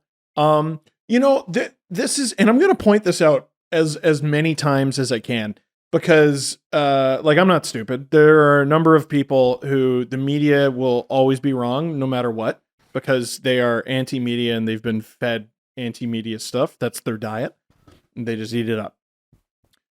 So often, especially like sports journalism, dude. Sports journalists are out to get you. Are you sure? Wait till you deal with fucking Rick Westhead, right? Who is like a capital J journalist with a slant towards sports, right? Yeah. Your everyday beat reporters are so hard on the team. So often reporters just go, here's a softball. Here is here's a little bit of basically PR, except I don't work for the team. Here's an opportunity for you to be like, oh yeah, kid's good. He earned his way. And I remember my first game. And he just goes, not a big deal. Don't care. Julian McKenzie tweeted that his stat line was 6 minutes 50, 14 shifts, average 29 seconds a shift, one shot on goal. Go ahead, Jesse, play it. What did you think of Pelletier's debut? What's that? What did you think of Jacob's first few shifts in the NHL? Jacob Pelletier. What number is he? That's kind of funny. 49. 6 minutes, 35 seconds, 13 shifts, average 30 seconds a shift. Got 43 seconds in the power play, played 5 minutes, 52 seconds, had one shot and goal and one hit. Beyond the stats. Just from being on the bench and seeing what the veterans on the team are doing.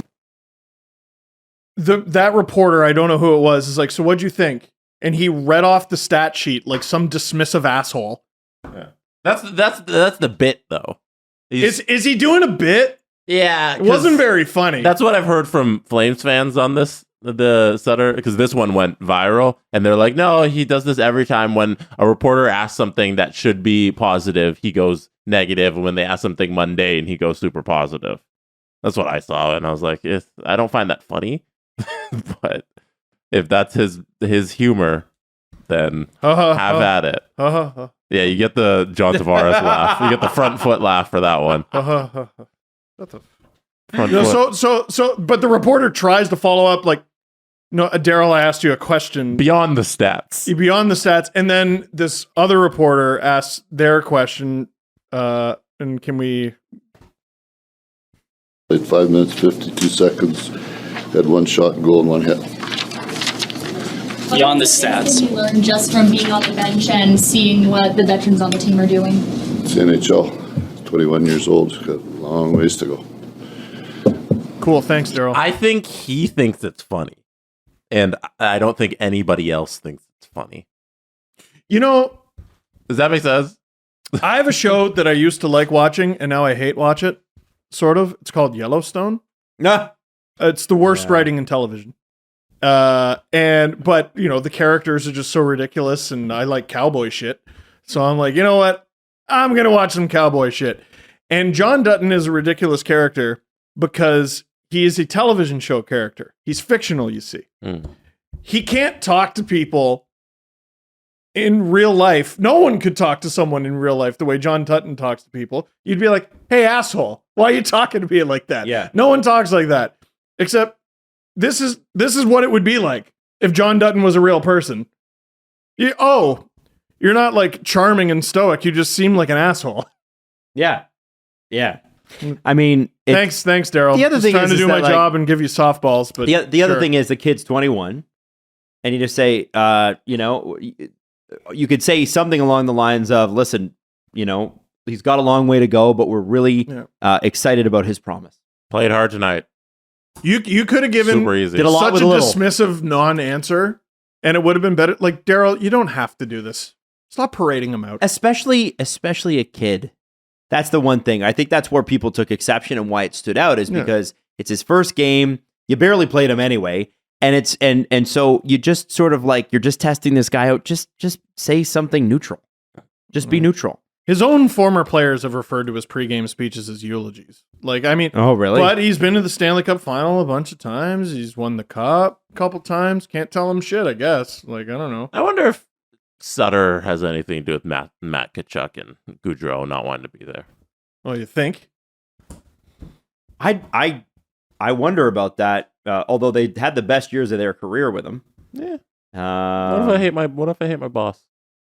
Well, if you have the option, which they did. Yeah. What if I could make more money and not work for the guy I hate? Yeah. I don't have to put up with this. Yeah. Somebody who could just give me a thumbs up when I do a good job. Milk the Darryl Sutter cow and go make $10 million somewhere else.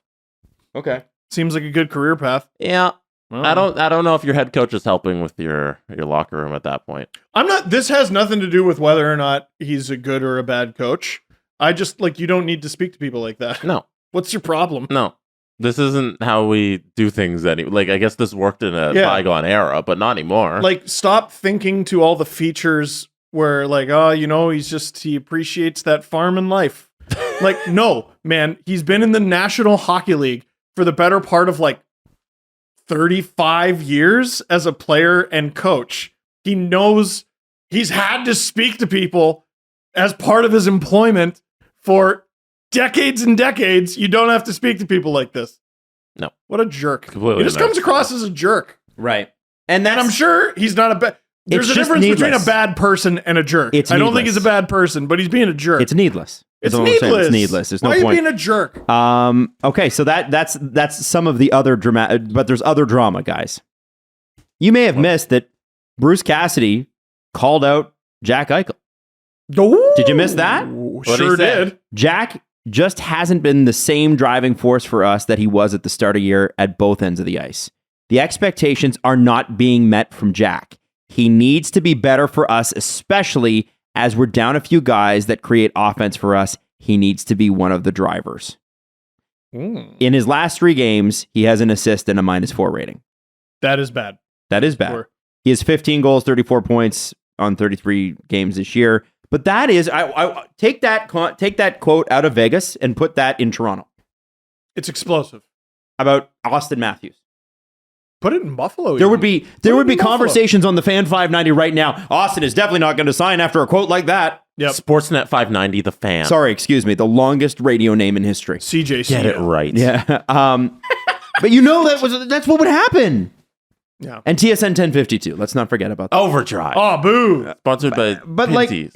and I guess Jack signed to a long-term deal and nobody wants to leave Vegas. So that's great. Yeah. But I look at this and I think, man, that's a pretty searing indictment on your best player. It's a challenge.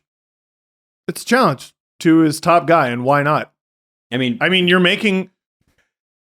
We've had this conversation with the Leafs players a few times. You're making world beater money. Yeah, well, it's not working out because of this and that and that. I don't care. Actually, you're making world beater money. If it's 2 digits, there's something about when it goes from no nights off 9 to a 10. Not only no nights off, you are expected to be the best player on the ice every time you're out there. No golden nights. Woo! Hey, no sleep in Vegas. I don't know why that took me so long. There's a difference too. It's like why they price things at $9.99 instead of $10. There's a human thing with that. Because $9.99, I can afford that. $10.00, I go, what am I made of money? I can't have 3 guys on my team making that kind of money. No team. But no team has ever done that. 9.95? Yeah. Look at this budget team. So wow. I am the GM of the year. Runner up because Lou won it again. But I am the runner up. I am the second best. Do you think Lou just intimidates people into winning the GM of the year? Do you just calls them and goes, they don't have to. No, it's who votes on it? Is GM voted by GMs? Who votes on? I know they vote for Vez now. Weirdly, right? I think it is the GM. Is GM? Yeah. The award, which is chosen by the general managers and a panel of executives and media, is held after the second round of the playoffs, which I think is bullshit. That should be held after it should be either held after the regular season or after the finals. So we're including the playoffs or we're not including the playoffs. Only one round of the playoffs. That's so dumb. You can't do that. Or is it 2 rounds or 1 round? It's one after the second round. That's stupid. That's 2 rounds. Half the playoffs. Like you can't make a decision like that. Let's go. Are we including the regular season in this or not? Imagine you had an MVP trophy like that, where we award it in the middle of the playoffs. But it's for the regular season plus the first 2 rounds, but the last 2 rounds don't count. Okay, the first 2 round Conn Smythe goes to Leon Draisaitl. And he accepts Congrats, it. Leon, you're halfway there. Grumbly before getting Ridiculous. summarily swept. Why are you so pissy? Man, that's still a thing. That's still a thing that happened. Still a thing. What were we talking about? More drama from this week. Well, Jack Eichel being called out. More drama from this weekend. They need Shea Theodore to come back because he's one of those guys who creates offense for them, and he's on my fantasy team. Come back, Shea. More drama from this weekend. The Blackhawks. Have you seen this? I don't know. Looking like a bunch of fools. They better make some trades soon. The Blackhawks have a ton of pressure on them to make a trade. Do you know why? They're winning. That's right. They are 6-1-0 in their last 7 games and Are squarely they really out of the Bedard sweepstakes as of now. Wow. As of this recording. No, they're not out. That one loss in those 7 must have been that crazy one where they got handled by Seattle. The Chicago Blackhawks are currently 2 points out of 30 seconds. They're out. You know what, though? You know what? So, yeah, they're 2 points out of dead last, but they were in dead last by like 8 or 10. Yes, but they're pretty recent. Can I just blow it out of proportion for a second? They're getting back there. They're fine. They lost their last game. Yeah, see? They're doing it right. They're back on track. Columbus won. What a bunch of idiots. I hope Montreal needs to start sucking harder. They got to get bad. Yeah, bad. I want Montreal to get that Bedard pick. That'd be nice. You're starting to see teams really settle in. The Coyotes won yesterday, bunch of idiots. But the Ducks have continued to be depressing. The Sharks are really sinking into their role of being bums. But they better move Karlsson now. Like, move him. Or Meyer to the Leafs. And they were trying for to a third. Really send a message. Not only are they asking for you to take all of Karlsson's salary, but apparently a first round or potentially 2 for him. No. The rumor was 3. And First rounders? Yeah, you're out of your mind. You're out of your mind. You want me to? So he makes. I wouldn't even give you 1. It's 11.5, right? Yeah, 11.5 mil for like a permanently injured player, basically. Who's having a good year after a couple of okay ones. No, he's having a legendary offensive year. Yeah. But first of all, you're a good team. Do you need a guy to run your power play? No. I mean, probably not. Good teams don't need that. This is the Tyson Berry lesson that we learned. But also, at the drop of a hat, you're not going to see him for the next year. I don't know if he can. That's mean. It's true. It's not wrong. That's mean. It's true. It's mean. True. It's mean. It's true. Don't say that about D'Artagnan. Don't you dare. Whoa, hey, because of the facial hair? Yeah, that's right. Yeah, I always thought he looked like a musketeer. And it's in a good way. I love the Musketeers. It's a thing where, I mean, obviously your first ask is going to be a little bit bananas because you always have to give in negotiations them something to say no to. But that is wild. Yeah, dude, I'm not giving you 3 firsts. You're retaining money. I'm also sending you money. Like, what are you talking about? 11.5? No, for a guy who's having his first truly great season in 5 years? Yep. Stop it. The Anaheim Ducks have 5 regulation wins. It's January 23rd. By the way, Linus Ullmark has 5 times as many wins. He's the fastest goaltender in history to hit 25 wins. Not all of them was in regulation, but all the same, Linus Ullmark. Unbelievable. I want to ask you about, I'm going to move on from this. The Marlies have not lost in 2023. Nice. And Joseph Woll hasn't lost in even longer. Pretty wild. He's 11-0. And I think we should, as Leaf fans, sort of pay attention to that. The Marlies have sort of have faded to the background because there were a lot of players on the Leafs for a long time that you were expecting to make the jump. Like the last ones that I really fully, remember being like, oh my God, I'm so excited. Andreas Janssen, Kasperi Kapanen, that last era. And there have been players that have made the jump since, but it has been less sort of significant, I would say, right? But it seems as though they're building up again and becoming quite the force in the AHL. So it'll be interesting to see what the Leafs can pull from that come playoff time. Now, there's a couple of things. There's one football story I want to tell you. Oh, let's go. Then there's a video that Jesse sent me that we want to play for you. And then we have Bachelor Bios. Okay, we're verging on like a couple hours here. I know. Recording. Or should we save the video for next time? Should we save the video? Sure, we can do this stuff. I want to get to this. The Marlies are currently on one of my favorite road trips. So they went on a 5-game road trip. Yeah. It is the annual Toronto Boat Show road trip. Put some summer in your winter. The Toronto Boat Show.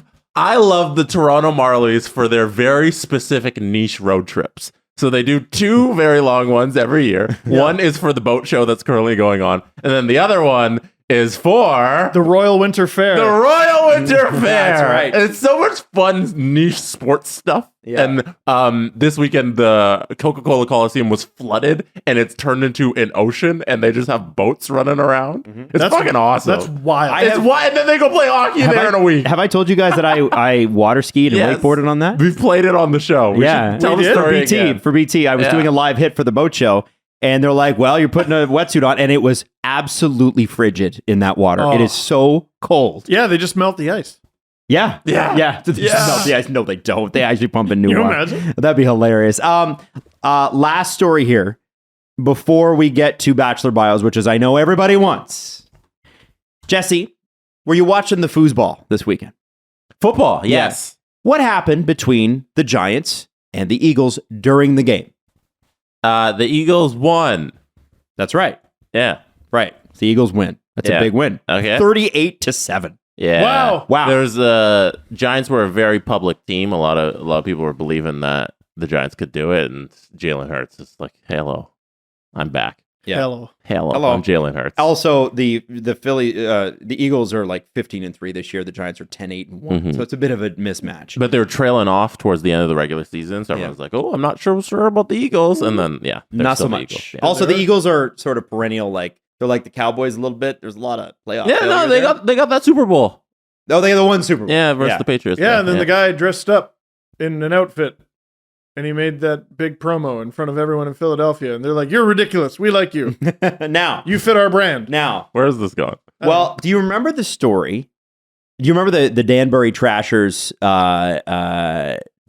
on Netflix? The Netflix doc, yeah. It was very good. What did the athletic trainer do to every team that came into the building? Oh, he messed up their locker rooms. Messed up their locker room. What were some of the things that he did? I want to say everything was wet. Mm-hmm. He'd screw up like something with like. Didn't he take away the seats or something? He just took away the seats and the showers were always cold. Showers were always cold. Right. So I just thought you'd find it interesting that the New York Giants went to Philadelphia and the hotel they happened to stay at reportedly had no running water. No way. Now, for several hours. Now, the pipes broke, so the players couldn't take showers the morning of. And then they were able to get the water back on. But I just thought, it was of funny. all the cities it's going to happen in, Philly, huh? Yeah. Philly? A little Philly. At the hotel where the Giants are staying. Like, if there was a bet on this happening, Philadelphia is the city I'm picking. Oh, yeah. All day. Oh, yeah. Where did Michael Jordan allegedly get food poisoning? Where was question. that? The flu game. Like, where did the flu game happen? Where he said it wasn't the flu, it was actually food poisoning. That would have been the finals. And people were like, that's okay, Michael. The Jazz. Utah Jazz. Oh, it was in the Utah. 1997 game Just 5. a little off. Yeah. Just the other side of the country Just in the a mountains. little off. Do we believe that story? No. That whatever fucking lie Michael Jordan told in the doc, that's not true. Where he got like a shady Pizza. Bad pizza. No. I think he was hungover. Yeah, he was either partying or something, you know? He liked to boogie back then. He did. Like they all said that, you know, I think that's part of the reason that what was his name? With all the, why can't I remember his name? Not Scottie Pippen, but Dennis Rodman. Dennis Rodman. Dennis Rodman took all the party stories, right? Mm-hmm. So if Pippen and Jordan were out partying, it's like, well, it's never going to be as bad as Dennis Rodman. So he's the one that's going to get the coverage. They gave Dennis Rodman a free weekend to go party in Vegas. And then had to go get him. They had to go fetch him. All right, Dennis, come on back. Yeah. Unbelievable. Yeah, it's a wild documentary. Half of it's not true, but it's great. Oh, yeah. Easily the best part of that documentary. The worst beef in the history of mankind is Pippen versus Jordan. Why can't they just get along, man? I want them to get along. You guys, you did one of the greatest things in sports history here, and you guys can't get along. But you know what? Pippen wants more respect. It reminds me of you when that guy Cameron called into the Philadelphia radio station. Cameron, what the fuck? like Scottie Pippen must have done. He must have watched that documentary back afterwards and said, Michael, I agreed to do your stupid documentary, and that's how you do me? That's how you're going to show me? See, they did kind of dedicate most of an episode to Scotty as a giant baby. Yeah, and I think he might not have liked that. Yeah. Now, but also, he was. I cannot believe he did that. They weren't friends before this. So, no, they've been enemies for years. And so Michael Jordan had like carte blanche to do whatever you want with this documentary. Like he got the thumbs up on the final cut. So if he wants to make Pippen look bad, he definitely did it. He certainly did. It didn't help the friendship that doesn't exist anymore. It's awful. Those guys should get along for the history of sports. We have a video to play for you, but we'll save it for next time. Jesse, we'll play the video and do Bachelor Bios on Wednesday. Are you really going to do this to people? There's like 24 girls. There's 24. Listen, you can blame the Bruce Boudreau thing on this, okay? People are going to be upset, but at least make it at Jesse. Okay. There's 24 bios I have to read. Do we want to read them now? Pull the video. And do half an hour of that? Do the video. Guys, half an hour. Do the video. Or this TikTok. And there's a Leaf game tonight. No, man, we shouldn't do Bachelor Bios tonight. Okay, fine. Half an hour. This is what you got to give me, and you didn't give it to me. Play the TikTok. Everybody, you have to blame Adam Wild. No. Play the freaking video. Blame Adam Wild. We had Boudreau. We had to do Boudreau. So play the video, Jesse, please. This is a guy named Sebastian. Sebastian has a TikTok account, and he does like.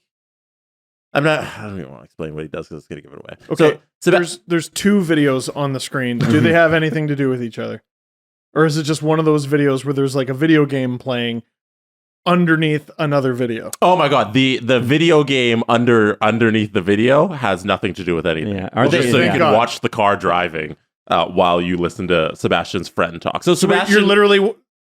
Sebastian has a TikTok account where he posts videos. This is what you do on TikTok. He brings on his friend to chat with him in like a podcast format. Mm-hmm. You know, they talk about different stuff. They talk about money. Mostly they talk about earning money and like how you should do that and like different avenues you can do to generate income and all that stuff. And this is a video that went viral from his TikTok account recently. I'm going to watch the car. If you're a guy in your 20s and you don't have a Lamborghini, you should actually sit down and have like a serious discussion with yourself as to why you don't have a Lambo. Yep. Because I realize now that it's so incredibly easy and there's so much money out there, and 200 grand relative to what is out there in circulation and what you can grab, especially now with AI tools that you can leverage like never before, 200 grand is chump change. And people will say I'm out of touch with reality, and they can suck it because it's just not true. If you're a guy in your 20s and you don't... Jesse said this to me on a separate text last night. It was like, we have to play this. We must play this for Steve. This isn't difficult. Well, tell me. What do you mean? There's 40 million TikTok accounts from some fucking guy who looks exactly... He's a white guy. Looks exactly like that. Sorry. And he's like, yeah, man, if you don't own a skyscraper by 24, your parents are fuck ups. And like, how hard is it to just say something ridiculously inflammatory? The easiest thing to generate is hate. It's the easiest thing in the world. That's why we value people so much who give us love. Give us that feeling of love. Mm-hmm. It's actually kind of hard. It's kind of hard to give people that good feeling of love. You know how much easier my job would be if I just got on camera every show and just screamed that your team was bullshit? Who are the Leafs playing tonight? Islanders? Yeah. Fuck them. Beauvillier, bum. Barzal, bum. Can I play more? Play more. Can I play more of Sebastian and his friend? If you watch the National Hockey League and can't see how Ilya Sorokin is one of the worst goaltenders in the sport, I don't know what to tell you.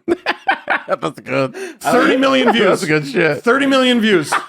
It's not difficult to be an asshole. Yeah. It's not or difficult. A contrarian with nothing to back it up. Or just... By the way, he's like, with the AI tools you can leverage, name them, a-hole. Also, no. And like, he might... So I'm talking about it as like you could just be a con man. Do you believe that he actually believes this? Yeah, maybe. There's plenty of stupid people who just sort of... Listen, man, if you have the right confidence and parents, you can luck into a Lamborghini. Mm-hmm. Bet the farm this dude's parents are rich. Oh, 100%. So this is more of Sebastian and his friend. I don't know his friend's name. They don't like tag them or say anything about who the people are. So this is Sebastian and his friend talking about more about Sebastian's life.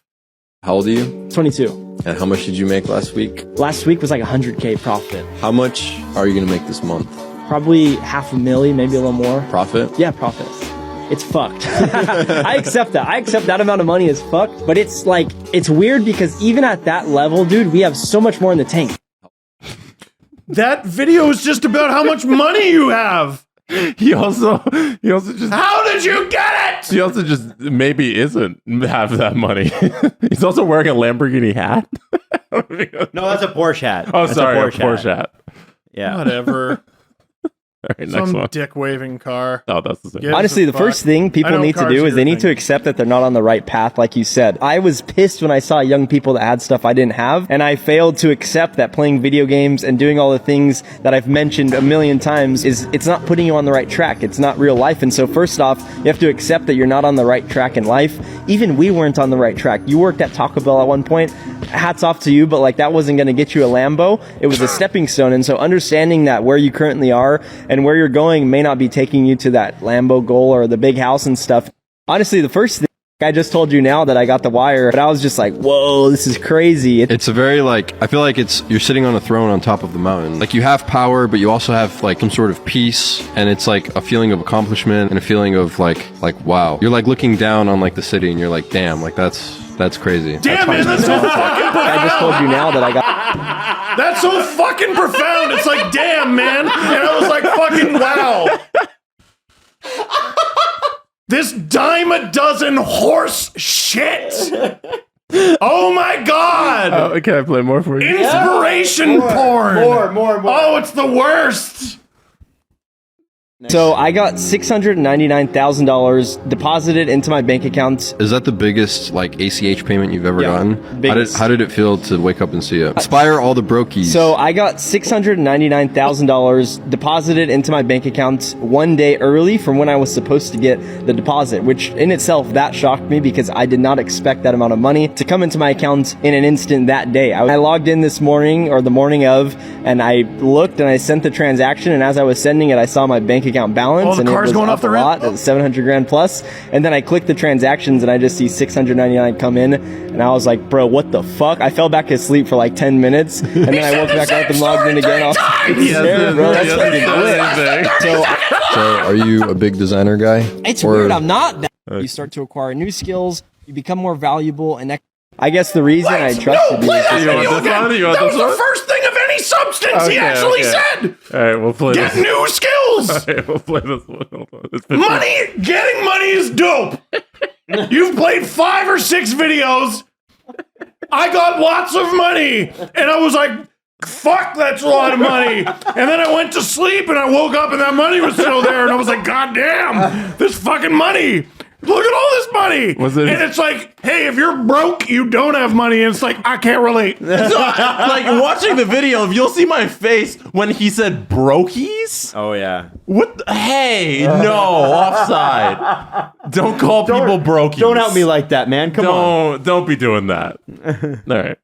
You start to acquire new skills, you become more valuable, and next thing you know, you're making $1,000 a day, then $10K a day, and then you're rich, and you know. Then $10K a day. Oh, fuck! You gotta figure it out. You gotta figure it out. This is how you do it. This is how you do it. This is the path to success. This is how you do it. What's the key? Skills. You learn to code, do laundry, and fuck yourself, and you'll be going from 1,000 a day to 10,000 a day to $1 billion a day. And then Elon Musk is cleaning your toilet. What the fuck is this? Oh, Steve, this is the path to success. The path to success is make a lot of money. No shit! Skills, you become more valuable, and next thing you know, you're making $1,000 a day, then $10K a day, and then you're rich, and you know, good from there. And then $50K a day. And then you're billionaire. You're Jeff Bezos. And then you buy Dior, Yes. Christian Dior hoodies. Yes, and shoes. You start to acquire new skills. You become more maturity. valuable. And Growing up is realizing none of those fucking things matter. None of those fucking things matter. Mm-hmm. I hate the idea of like a younger version of me. This is what gives me anxiety watching these guys. No one our age is going to be like, fuck, you know what? You're right. I should make $1,000 a day. Like, I picture a younger version of me thinking that these guys might have a point. This is just Liver King with money. Yeah. Mm-hmm. Like, what you the get worried. fuck? Yeah. What is the illusion? Jesus Christ. Oh yeah, these guys crack the code and they're going to tell you how to do it. Just like the last guy, huh? But they're not. Just like the last guy. They're not saying anything. If you snort my fucking vitamins, you're going to look like a rhinoceros too. No, you're not. He does $12,000 of steroids a month. And he still got to be famous. Yeah, and he's still famous now. He's still famous. Like, it's not like he stopped doing the steroids. He's more famous. I'd never heard of him until he got out. I had. Be like, what's up, animals? Or whatever it was. Monsters or whatever he calls it. I guess the reason I trusted you is just because I know 150 or whatever the dollar amount was. It's like, in the grand scheme of things, it wasn't going to change my life. It's just 150 grand. I just spent that on a car. And so that wasn't like a crazy big deal, but also like I just trusted you. And I know we had made a whole lot more. And so I I guess, yeah, I could have been super pushy, but I don't really believe in that. I would rather work with friends that I can trust. To be very confident. It starts in the middle and goes nowhere. Yeah. That's the thing. It just spins in a circle. Here's what I can tell you for sure. People that make that kind of money ain't got time to do a podcast. That is crazy. Like I hate so much that I fell for this bullshit hook, line, and sinker. What do you mean? This is rage porn. Oh yeah, 150 grand wouldn't change my life. That quote is designed. It is handcrafted to get people who can't afford cabbage at the grocery store right now to go, what the fuck are you talking about 150 grand? Yeah. That would change 99.9% of what? Sorry. What? Oh, here we go. What? This is the ultimate place to get to is what are they selling? Yes, that's always my question. All these people are genuinely not rich. They're selling something else so that they can try and make a buck off of scamming people. Yeah. So what's his thing? So I went to his bio and he sells drop shipping courses. That is the new thing, right? Drop shipping. So you set up like a Shopify shop and you drop ship cheap products. From right, overseas. but he would make a cut of that, wouldn't he? Oh, what? No, I think he just sells like the courses so you on can how set to up do it. your own. Yeah, that's what he's selling. There are people making money at that. I mean, good for you. But, and I'm not saying that this is a scam, but they are. When those things happen, they are always selling something for sure. They're both named Sebastian. Both the guys. That is the least surprising thing you've told me about these two. Sebastian G and Sebastian E. Access course here. Adam, you How would much know. course cost? Oh, you gotta enter information to find out. I bet you do. I'm not doing that. You would know the answer. I typed in scam pants company. I can't find it. What's the name of the company that was just a pyramid scheme with pants? And there was a Netflix documentary. And they had the yoga pants that were cheap and they ripped. And it was a pyramid scheme. Oh, I don't know. I don't know if I've seen that one. Type in pyramid scheme yoga pants. That comes up. Does it? Lulu Rose? Lula Rose. $1 billion pyramid scheme. I'd never heard of this. Okay. Yeah, I need the LuLaRoe documentary of this. This is just LuLaRoe for dudes. Yeah. It really is. And listen, I don't have any problem with people wanting to get rich. Like, good for you. If you want to better your life. And if you would prefer to take money off the table as one of your worries, cool. It's just sometimes the podcasts that are happening, and I can understand why people make so much fun of podcasts. Like every a-hole has a podcast. and it's so like right now, the way to grab people, and this is what they teach you in radio too, is grab them with a hook headline. The hook headline in that original video is what? What does he say that gets you going? Just get money. I'm Sebastian. What was the original thing? I don't know. If you're a guy in your 20s and you don't have a Lambo, you need to sit down and have a think. Just punch yourself. Like think that is if you're a guy in your 20s and you don't, if you're a guy in your 20s and you don't have a Lamborghini, you should actually sit down and have like a serious discussion with yourself as to why you don't have a Lambo. Yep. Because if you're a guy in your 20s and you don't have a Lambo, you should sit down and have a serious discussion with yourself as to why you don't have a Lambo. He said, here's a tweet from him. Stop being so lazy and watch the rest of my content and learn something. I know 18-year-olds that came from poor families that make $200K a month. You can laugh all you want, but you're the one pissing your life away. They do anything they want. You don't. Who's the loser? And then somebody responded, maybe don't post 30-second clips that make you sound like a dumbass. This is Sebastian on Twitter? Yeah, Sebastian. I can't remember. G. I don't know how to pronounce it. Is it G or Sebastian A? G. Yeah, okay. I don't know, man. Like shaming people for not making as much. Whatever, go be rich. But like shaming people for not making as much money as you. Like, it's not even the making the money, it's the spending it on a Lambo. Yeah. Like, if you don't have a Lambo specifically, fuck your Ferraris, fuck your McLarens, Bentleys, go to hell. Lambo at 24. Shithead. You fucking idiot. Yeah. Don't even get me started on Mercedes.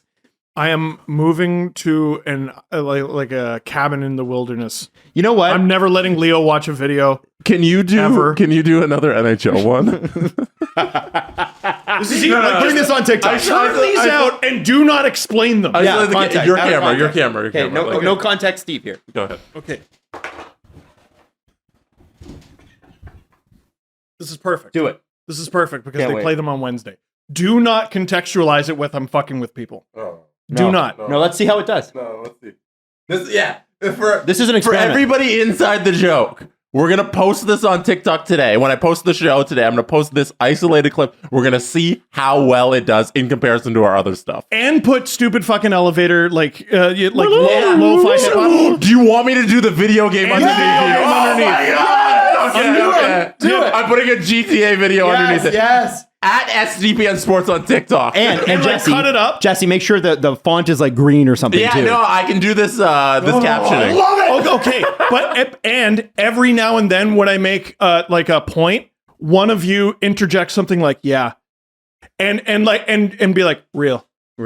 Yeah. Okay. I'm gonna get your reactions after so I can splice them in. Okay. So I was about to look into the camera, but that's not how you do it. No. You got to be talking to Adam. Yeah. Okay. But it's got to be like half of your face. Look how this asshole is sitting. Do you have an expensive watch you can put on? Nope. A fake version? No, because real billionaires don't need to flaunt their wealth. Okay, so tell me, give me a hockey take. Give me a hockey take. Okay. And I'll say my Yaz later. I'll do my Yaz later. Yeah. No. You got to sit up a little. Sit up. Get it. It's for the You're camera. not in the camera. Yeah, just no, get. it's just lots of people sit up for their mic. It's okay. Yeah, it's okay. Fine. All right. Go ahead. Igor Shesterkin is one of the worst goaltenders in the NHL. He's one of the most underrated goaltenders in the NHL. The Rangers are exciting. They're electric. And game after game, they prop this guy up. Anybody could be a great goalie for the Rangers. Anybody. He's just taken over for Henrik Lundqvist. Igor Shesterkin getting the Vezina was the worst trophy awarding ever in the history of hockey. Now you did call him underrated in that. Yeah, I'll edit. I'll clean it up. Yeah, you clean it up. I'll clean it up. I'll clean it up for You should have said TikTok. he's the most overrated. Oh, I meant to say overrated. Why don't you say it right now? No, I'll clean that up. That's a good edit. So you'll clean it up. Now, here, like, we'll take some B-roll. Just be like, Yeah, okay. Adam, your camera here. Yeah, okay. Here, but I'm looking at Steve. Yeah, you can't be looking at the camera. Okay. They don't do that. Yeah, and it's all about affirmation. Yeah. It's constant affirmation. So just be like, because nobody disagrees. Yeah, nobody disagrees with each other. Why do they disagree? So there's nobody in the room. All you got to do is hype up my bullshit. Be Yeah. like, that's so true. Are all the producers behind the scenes like, yeah, Yeah. That's so true. Okay. Okay. Just- Okay. And here, wait. Let me stupid up your hair. Okay. All right. There we go. Okay. Okay. No, it's too much of a bit. We need this to it's gotta pass. work. You know what? You're It right. has to pass. Okay, That's okay. why the sitting back thing didn't work. Okay. Yeah. Okay. Anytime. Yeah. Well, No, too long. Too long and too skeptical. Yeah. No. Okay, Just Did you, fucking give me agree. an affirmative? Okay. That's so true. so true. Yeah. Yeah. I know. Right? Seriously. And you be nod guy. No, it's all good. No, you're not I gonna be didn't need to get involved. Oh, here, Yeah, here. yeah, Can I I'll add do- one more line, Jesse? Yeah. Can I add one more line? Sure. Okay. Sure. And another thing, if Madison Square Garden was truly a great sports complex, it would only need one floor. That's too smart. I'm not putting that. No, it's too funny. That's too smart. It's too funny? No, All right, no, all right. It's gotta be brain dead. It's got to be stupid. All right, so Jesse, you got to get one cameo. And you know what I fucked up? That I didn't do that all these guys do? Yeah. Is I was saying it like angry. No, you got to be like smiling like a complete shithead. No, not always. Not always. That's Yeah? just those guys. There's That's a ton true. of like real estate podcasts that are mad. Why are you so mad about the real estate, guys? No, they have two brands. There's the aloof shithead and the fake stoic. Right. So Fake stoic's annoying. man. fake stoic. Oh, what I'm saying so deep. Oh. Yeah, like, okay, I get that there's a handful of people in the world who can talk like that with that kind of confidence, but you realize no matter how much you watch this person's content, you're going to remain a fucking idiot, right? Like, you know that, right? Oh my God. Oh my God. I'm curious. You know what? We should try this like a few times a week and like just try to like just do a TikTok experiment and see what kind of shit we can throw out in the hockey world and just piss people off. Let's see how the first one does, and if we No, we can make it better. if we Elliot get Friedman has never broken a trade. Like, it's just, Oh, that's good. I like that. Anyway, listen. So Bachelor Bios for sure Wednesday. if you leave me time in the show. All right. Wednesday. Dryden Hunt cleared waivers. Good. To be fair, we did 20 minutes on this. So yeah. See, I told you. I need 30. I need 30 for the bios. I'm making 30-minute. It's going to be in there. Thank I'm you. glad we did a long show today because we needed one. And I'm loved this. And we'll try our TikTok experiment and see how it goes. All right. Okay? So the word of advice for everybody out there. This is what you need to take away from today.